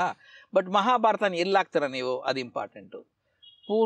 ವೇದ ಪೂರ್ವನ, ವೇದ ಉತ್ತರಾನ, ವೇದೋತ್ತರಾನ ಅಥವಾ ವೇದ ಪೂರ್ವನ, ಇದು ಪ್ರಾಬ್ಲಮ್ ಆಗುತ್ತೆ ಅಲ್ವಾ? ಸಾಮಾನ್ಯವಾಗಿ ಕನ್ಸಿಡರ್ ಮಾಡೋದು ವೇದಗಳು ಇವೆಲ್ಲಕ್ಕಿಂತ ಮೂಲ ಅಂತ, ಬೇಗ ಅಂತ. ಸೊ ಮಹಾಭಾರತ ಬಂದಿರೋದು ಆಮೇಲೆ. ಸೊ ನಾವು ವೇದಗಳ ವಿಷಯಕ್ಕೆ ಮಾತಾಡ್ತಾ ಇರೋದು ಈಗ. ಮಹಾಭಾರತ ಆಮೇಲೆ ಬರುತ್ತೆ. ಹರಪ್ಪ ಮೊಹೆಂಜಾದಾರ ನಾಗರಿಕತೆ ಅನ್ನೋದು ನಾವು ತುಂಬಾ ನಮ್ಮಲ್ಲಿ ಮೊದಲು ಕಂಡಂತ ನಾಗರಿಕತೆ ಅಂತ ಕರಿತೀವಿ. ಅದು ಹೇಗೆ ಅಷ್ಟು ಹಿಂದೆನೆ ಶುರುವಾದಂತ ನಾಗರಿಕತೆಯಲ್ಲಿ ಹೇಗೆ ಎಂಡ್ ಆಯ್ತು ಸರ್? ಇದ್ರ ಬಗ್ಗೆ ಬಹಳಷ್ಟು ವೈಜ್ಞಾನಿಕ ಸಂಶೋಧನೆಗಳು ನಡೆದಿದ್ದಾವಪ್ಪ. ಯಾಕಂದರೆ it was one among the richest civilisations, not richest, I mean intellectual civilisations ಆಗಿ ನೋಡಿದ್ರೆ. ಬಟ್ ಅದು ಹೆಂಗೆ ಎಂಡ್ ಆಯಿತು ಅಂತ, ಅದಕ್ಕೆ ಕೆಲವರು ಕೊಡೋ ಕಾರಣ change in the shape of flow of the river ಅಂತ. ಸಿಂಧೂ ನದಿ ಏನಿತ್ತು, ಆ ನದಿನಲ್ಲಿ ದಡದಲ್ಲಿ ಇತ್ತಲ್ಲ, ಅದು ತನ್ನ ಸರಸ್ವತಿ ಇವೆಲ್ಲನೂ ತನ್ನ ಪಾತ್ರ ಬದಲಾಯಿಸ್ದಂಗೆ ಇವರು ಶಿಫ್ಟ್ ಆಗ್ತಾ ಇರ್ತಾರೆ. ಮತ್ತೊಂದು ಅಂದರೆ ನದಿನೇ ಮಾಯ ಆಗ್ಬಿಡುತ್ತಲ್ಲಿ, ಸರಸ್ವತಿ ನದಿ. ಇವತ್ತು ನಮ್ಮ ಸರಸ್ವತಿ ನದಿ ಇಲ್ಲ ಅಂದ್ರೆ ಎಲ್ಲ ನಂಬಲ್ವಲ್ಲ. ಇತ್ತು ಒಂದು ಕಾಲದಲ್ಲಿ, ಅದು ಯಾವಾಗಲೂ ಹೇಳಿದ್ನಲ್ಲ, ಸರಸ್ವತಿನೇ ಅರ್ಹವತಿ ಆಗಿರೋದು ಅಂತ. ಅದು ಬಂದು ಡೆಸರ್ಟಲ್ಲಿ ಮಾಯ ಆಗಿಬಿಡುತ್ತೆ. ಮಾಯ ಆಗಿದ್ರ ಜೊತೆಗೆ ರೈನ್ಫಾಲ್ ಪ್ಯಾಟರ್ನ್ ಬದಲಾಗಿ ಅದರಲ್ಲಿ ಫ್ಲೋ ಆಗ್ತಾ ಇದ್ದು ವಾಟರ್ ಲೆವೆಲ್ ಕಡಿಮೆ ಆಗುತ್ತೆ. ಸೊ ಯಾವಾಗ ನೀರಿನ ಲೆವೆಲ್ ಕಡಿಮೆ ಆಯಿತೋ ಅದರ dependent people cannot live for too long there, move ಆಗ್ತಾ ಹೋಗ್ತಾರೆ. ಅಲ್ಲಿ ಅವರೆಲ್ಲ ಮೂವ್ ಆಗಿದ್ದು ಯಾವ ಕಡೆಗೆ? ಗಂಗಾ ಕಡೆಗೆ. In fact another hypothesis is not the rainfall pattern that change. ಇದು ಮಳೆ ಚೇಂಜ್ ಆಗಿದ್ದಕ್ಕೋಸ್ಕರ ಅದು ನದಿ ಮರೆ ಆಗಲಿಲ್ಲ. ಅರ್ಥ್ಕ್ವೇಕ್ಸ್ ಆಗಿ ಆ ನದಿಗಳ ಪಾತ್ರಗಳೇ ಬದಲಾಗ್ಬಿಟ್ಟು ಮುಂಚೆ ಹರಿತಾ ಇದ್ದ ಸರಸ್ವತಿ ನದಿಯ ನೀರು ಈ ಕಡೆ ಗಂಗಾ ಈ ಕಡೆಗೆಲ್ಲ ಹೋಯಿತು.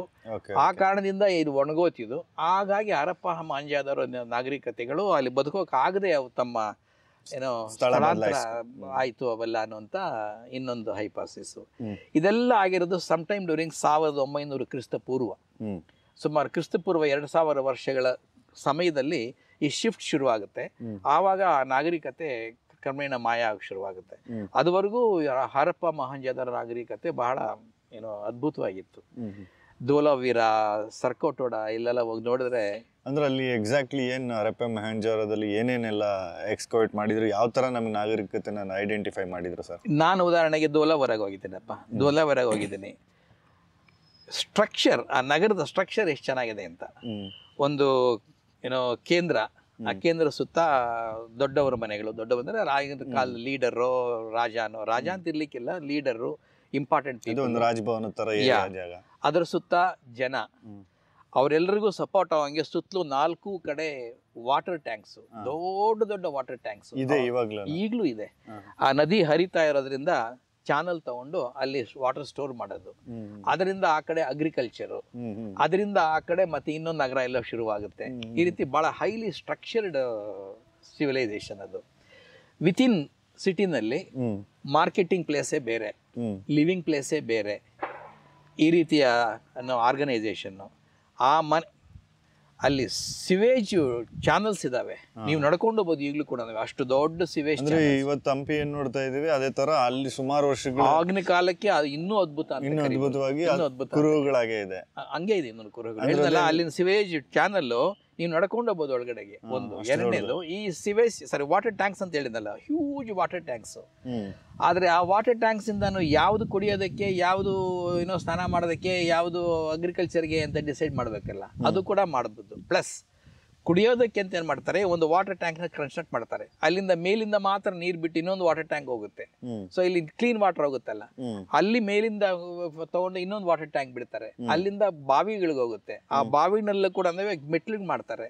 ಸೊ ಈ ರೀತಿ ಸೀರಿಯಲ್ ಆಗಿ ಟಾಪ್ ವಾಟರ್ ಮಾತ್ರ ಏನೋ ಟ್ಯಾಪ್ ಮಾಡ್ಕೊಂಡು ಎಲ್ಲೋ ಒಂದ್ ಕಡೆ ಸ್ವಚ್ಛವಾದ ಕುಡಿಯೋಕೆ ವಾಟರ್. ಬಟ್ ಈಗಲೂ ಇದೆ all that you can see. ಅಂದ್ರೆ ಗ್ರೌಂಡ್ ಲೆವೆಲ್ ಇಂದ ಎಕ್ಸ್ಕವೇಟ್ ಮಾಡಿರೋದು ಇದೆಲ್ಲ ಮಾಮೂಲಿ ಎಕ್ಸ್ಪೋಸ್ಡ್ ಆಗೇ ಇದೆಯೋ ಎಲ್ಲ? ಅದು ಕೆಲವು ಕಡೆ ಎಕ್ಸ್ಕವೇಟ್ ಮಾಡಿದ್ದಾರೆ, ಕೆಲವು ಕಡೆ ಎಕ್ಸ್ಪೋಸ್ ಆಗಿತ್ತು, ಎಲ್ಲ ಬಿಡಿಸಿದ್ದಾರೆ ಎಲ್ಲ ನೀಟಾಗಿ.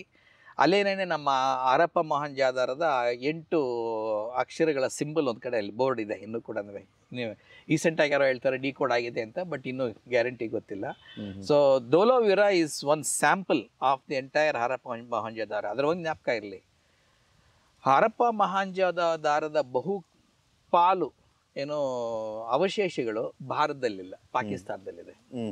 ಭಾರತದಲ್ಲಿರೋ ಎಲ್ಲ ಮುಖ್ಯ ಇದರಲ್ಲಿ ಈ ಲೋಥಲ್ಲು, ಧೋಲಾವೀರ, ಸರ್ಕೋಟೋಡ ಕೆಲವು ಮಾತ್ರ ಬಹಳ ಮುಖ್ಯ. ಅದರಲ್ಲೂ Dholavira is the core centre of this Harappa Mohenjodaro.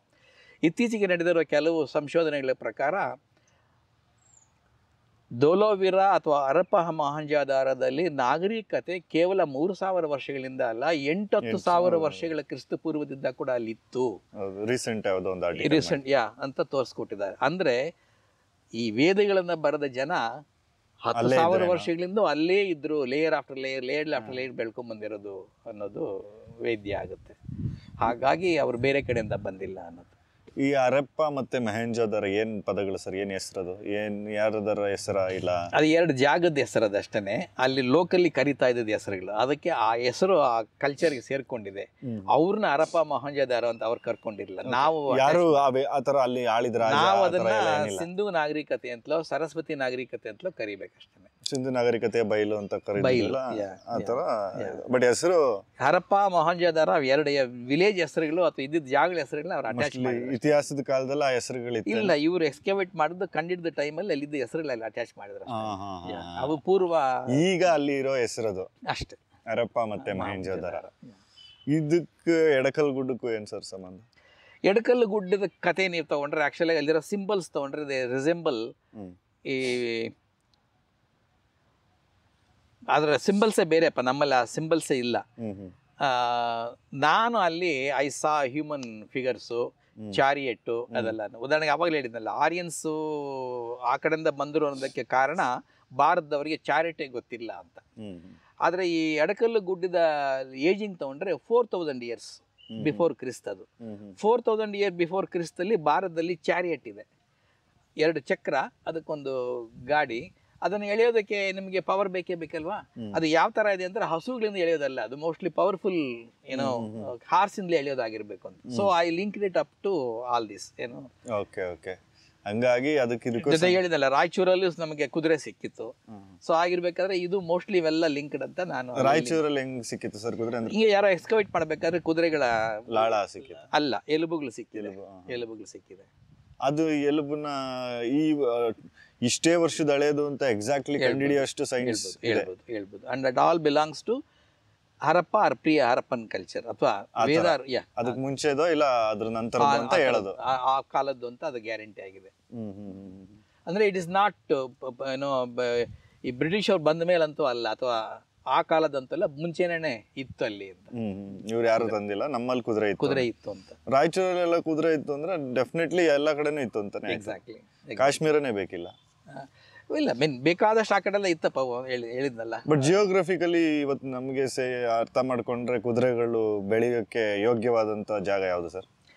Bactria ಅಂತಾರಲ್ಲ, ಬ್ಯಾಕ್ಟ್ರಿಯಾ, ಯುರೋಪು, ಆ ಜಾಗದಲ್ಲಿ ಕುದುರೆಗಳು ಎವಾಲ್ವ್ ಆಗಿರೋದು ಅಂತ ಒಂದು ನಂಬಿಕೆ. ಅಲ್ಲೇನೆ ಜಾಸ್ತಿ ಡೊಮೆಸ್ಟಿಕೇಟ್ ಆಗಿರೋದು ಕೂಡ.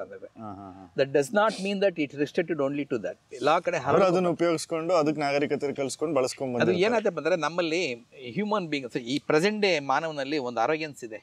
ಇವತ್ತೇ ನಾವೆಲ್ಲ ಬಹಳ ಬುದ್ಧಿವಂತರು, ಹಿಂದೆ ಅಷ್ಟೊಂದು ಬುದ್ಧಿವಂತರು ಇರಲಿಲ್ಲ, ಅಷ್ಟೊಂದು ಮೊಬಿಲಿಟಿ ಇರಲಿಲ್ಲ ಅಂತ. ಆದರೆ ಈಗೆಲ್ಲ ಗೊತ್ತಾಗ್ತೀಯಲ್ಲ, ಏನೋ ನಮ್ಮ ಸಾಗರೋತ್ತರ ಪ್ರಯಾಣಗಳು ಅಥವಾ ವ್ಯಾಪಾರಗಳು ಅವೆಲ್ಲ ಎಷ್ಟಿದ್ವು ಅಂತಂದರೆ ಎಲ್ಲೆಲ್ಲಿಂದ ಎಲ್ಲೆಲ್ಲೋ ಲಿಂಕ್ ಆಗಿದೆ. ಉದಾಹರಣೆಗೆ ಅಮೇರಿಕಾದ ಕೆಲವು ಕಡೆ ಚೀನಾದ ಶಿಪ್ಪುಗಳು ಹೋಗಿದ್ದು ಕ್ರಿಸ್ತಪೂರ್ವದಲ್ಲೇ ಹೋಗಿದ್ದು ಅಮೆರಿಕದ ಕಡೆಗೆ ಅನ್ನೋದಕ್ಕೆ ಎವಿಡೆನ್ಸ್ ಸಿಕ್ಕಿದೆ. ಅಂದರೆ ಕೊಲಂಬಸ್ ಡಿಸ್ಕವರ್ ಮಾಡಿರೋದಲ್ಲ. ಈ ರೀತಿ ಬೇಕಾದಷ್ಟು ಎವಿಡೆನ್ಸ್ಗಳು ಬರ್ತಾ ಇರೋದ್ರಿಂದ ಜನ ಈಗ ಏನೋ ಆ ಆರೋಗ್ಯನ್ಸ್ನ ಬಿಡ್ತಾ ಇದ್ದಾರೆ. ಮಾನವ ಆದಿ ಕಾಲದಲ್ಲೂ ಬೇಕಾದಷ್ಟು ಏನೋ ಓಡಾಡ್ತಾ ಇದ್ದ, ವ್ಯವಹಾರಗಳು ಬೇಕಾದಷ್ಟು ಇದ್ದು ಅಂತ. ಆ ಹಿನ್ನೆಲೆಯಲ್ಲಿ ಕುದುರೆಗಳು ಬೇಕಾದಷ್ಟು ಈ ಕಡೆ ಬಂದಿರ್ಬೋದು ಅನ್ನೋದು ನಾವು. ಬಟ್ ಇದೇ ತರನೇ, ಬಟ್ ಎಲ್ಲಿ ಜಾಸ್ತಿ ನೀವು ಹೇಳ್ದಂಗೆ ಮೊನ್ನೆ ವಿಕಾಸದ ಬಗ್ಗೆ ಆ ದೃಷ್ಟಿಕೋನದಲ್ಲಿ ಅವ್ರವರು ನಮ್ದು ಅನ್ನೋ ತರದ್ ಒಂದು ಕ್ಲೈಮ್ಗಳನ್ನ ಮಾಡ್ತಾ ಇರ್ತಾರೆ. ಬಟ್ ಅದು ಎನಿ ಡೇ ಮತ್ತೆ ಇನ್ನು ಫ್ಯೂಚರ್ ಅಲ್ಲಿ ಯಾವತ್ತೂ ಇನ್ನೊಂದು ರಿಸರ್ಚ್ ಇನ್ನೊಂದೇನೋ ಬದಲಾವಣೆ ಆಗ್ತಾ ಹಿಂದೆ ಮುಂದೆ ಆಗೋದು ಬದಲಾವಣೆ ಆಗ್ತಾನೆ ಇರ್ತದೆ. ಉದಾಹರಣೆಗೆ ಒಂದು ಉದಾಹರಣೆ ಕೊಡ್ತೀನಿ. ರಾಗಿ ಗೊತ್ತಲ್ಲ ನಿಮ್ಗೆ? ನಾವೆಲ್ಲ ರಾಗಿನ ಎಷ್ಟು ಪ್ರೀತಿ ಮಾಡ್ತೀವಿ ಅಂದ್ರೆ, ರಾಗಿ ನಮ್ದು ಅನ್ನೋ ಭಾವನೆ ನಮ್ದು. ಆದ್ರೆ ಅದು ಬಂದಿರೋದು ಉಗಾಂಡದಿಂದ. ವಿಜ್ಞಾನಿಗಳು ಅದನ್ನ ಹೇಳ್ದೆ ಆದ್ರೆ, ನಮ್ಮಪ್ಪ ನಮ್ಮಮ್ಮ ನಮ್ಮ ತಾತ ಅವ್ರಲ್ಲ ಅನ್ಕೊಳ್ಳೋದು ನಮ್ಮ ತಾತ ರಾಗಿ ಬೆಳೀತಾ ಇದೆ, ಇದೆಲ್ಲ ಇಲ್ಲೇ ಇತ್ತು, ರಾಗಿ ತಂದೀರ ಅಂತ ಹಾಡು ಕಟ್ಬಿಟ್ಟಿದ್ವಿ, ಅದ್ರ ಮೇಲೆ ಎಷ್ಟು ನಮ್ಗಿದೆ ಅಂತಂದ್ರೆ ರಾಗಿ ನಮ್ದೇ ಅನ್ಕೊಳ್ಳೋದು. ಇವತ್ತು ನಮ್ದೇನೆ ಇಲ್ಲ ಅಂತಲ್ಲ, ಬಟ್ ವಿಜ್ಞಾನ ಬೆಳೀತಾ ಇದ್ದಂಗೆ ಆ ನಂಬಿಕೆಗಳೆಲ್ಲ ಬದಲಾವಣೆ ಆಗ್ತಾ ಹೋಗ್ತವೆ. ನೀವು ಹೇಳ್ದಂಗೆನೆ ಈಶಾನಪುರ ಈ ತರದ್ದು ಎಲ್ಲಾ ಹೆಸರುಗಳನ್ನು ಮೊನ್ನೆ ಇಂಡೋನೇಷ್ಯಾದ ಪ್ರೆಸಿಡೆಂಟ್ ಹೇಳ್ತಾ ಇದ್ರು. ನನ್ನ DNA ಕೂಡ ಇಂಡಿಯನ್ DNA ಅಂತ ಹೇಳಿ ಮೋದಿನ ಕೂರ್ಸ್ಕೊಂಡು ಹೇಳ್ತಾ ಇದ್ರು. ಇದು ಇಂಡೋನೇಷ್ಯಾ ಪ್ರೆಸಿಡೆಂಟ್ ಅಷ್ಟೇ ಅಲ್ಲಪ್ಪ, ಈ ನಾನು ಹೇಳಿದ್ನಲ್ಲ ಕಾಂಬೋಡಿಯಾ ಮೇಲೆ ಒಂದು ನಾವೆಲ್ ಬರಿತಾ ಇದ್ದೀನಿ ಅಂತ, ಅಲ್ಲಿ ಕೂಡ ಸಿಕ್ಕಿದ ಕೆಲವು ಎಲುಬುಗಳನ್ನ ತಗೊಂಡು ಇನ್ವೆಸ್ಟಿಗೇಟ್ ಮಾಡಿದ್ದಾರೆ. ಆ ಇನ್ವೆಸ್ಟಿಗೇಷನ್ ಪ್ರಕಾರ ಕೂಡ ಇಂಡಿಯನ್ಸು ಯಾವಾಗ ಸುಮಾರು 3ನೇ ಶತಮಾನಕ್ಕಿಂತಲೂ ಮುಂಚೆ, ಶಕ 3ನೇ ಶತಮಾನಕ್ಕಿಂತಲೂ ಮುಂಚೆ ಇಂಡಿಯನ್ಸ್ ಬೇಕಾದಷ್ಟು ಆ ಜಾಗಗಳಲ್ಲಿ ಇದ್ದರು ಅಂತ DNA ಮೂಲಕ ಮತ್ತೆ ಎವಿಡೆನ್ಸ್ ಸಿಕ್ಕಿದೆ. ಇವೆಲ್ಲ ಹೇಳಿದ್ನಲ್ಲ, ಅಖಂಡ ಭಾರತ ಅಂತ ನಾವು ಯೋಚನೆ ಮಾಡಬೇಕಾದ್ರೆ, ನಾನು I am not talking here as A right winger ಆ ಥರ. ಅಖಂಡ ಭಾರತ ಅಂತ ಯೋಚನೆ ಮಾಡಬೇಕಾದ್ರೆ ಭಾರತದ ಸಂಸ್ಕೃತಿ ಆಫ್ಘಾನಿಸ್ತಾನ, ಇರಾನ್ ಈ ಕಡೆಯಿಂದ ಹಿಡಿದು ಈ ಕಡೆ ಆಲ್ಮೋಸ್ಟ್ ಕೊರಿಯಾವರೆಗೂ, ಲಾವೋಸು, ವಿಯೆಟ್ನಾಮು, ಮಯನ್ಮಾರು, ಥೈಲ್ಯಾಂಡು, ಶ್ರೀಲಂಕಾ, ಇವೆಲ್ಲ ಇಷ್ಟೂ ಏರಿಯಾಗಳಲ್ಲಿ ನಮ್ಮ ಭಾರತೀಯ ಸಂಸ್ಕೃತಿ ಬಹಳ ಅಗಾಧವಾಗಿ ಬೆಳೆದಿತ್ತು. ಅವಾಗ ಭಾರತೀಯ ಜೀವನ ಕ್ರಮ ಬೇಕಾದಷ್ಟಿತ್ತು. ಈ ರಾಮ, ಕೃಷ್ಣ, ಮಹಾಭಾರತ, ಬುದ್ಧ ಇವರೆಲ್ಲ ಬೇಕಾದಷ್ಟು ಎಲ್ಲ ಕಡೆ ಹರಡಿದ್ರು. ಯಾಕೋ ಮಧ್ಯೆ ಒಂದು ಗ್ಯಾಪ್ ಬಂತು, ನಾವೆಲ್ಲ ಮರ್ತು ಬಿಟ್ವಿ. ಹಂಗಾಗ್ಬಿಟ್ಟು ಎಲ್ಲೋ ಅಯುತಯ ಇದೆ ಅಂದರೆ ಏನೋ ಬೈ ಆಕ್ಸಿಡೆಂಟ್ ಅಂತಂದು ಅನ್ನೋದು, ಅಥವಾ ಗರುಡ ಅವ್ರ ಸಿಂಬಲ್ ಆಗಿದ್ರೆ ಏನೋ ಆಕ್ಸಿಡೆಂಟ್ ಅನ್ನೋದು ಆಗಿದೆ. ಇತ್ತೀಚೆಗೆ ಅವೆಲ್ಲ ಹೋಗ್ತಾ ಇದೆ. ಗಾಢವಾದ ನಂಬಿಕೆ ಬೆಳೀತಾ ಇದೆ. ಈಗ ಭಾರತೀಯತೆ ಜಾಗತಿಕವಾಗಿ ಹರಡಿತ್ತು ಅಂತ, ಅದರಲ್ಲಿ ಆಶ್ಚರ್ಯನೂ ಇಲ್ಲ. ನಮ್ಮ ಜ್ಞಾನ ಬೇಕಾದಷ್ಟು ಕಡೆ ಹೋಗಿದೆ. ಸೊ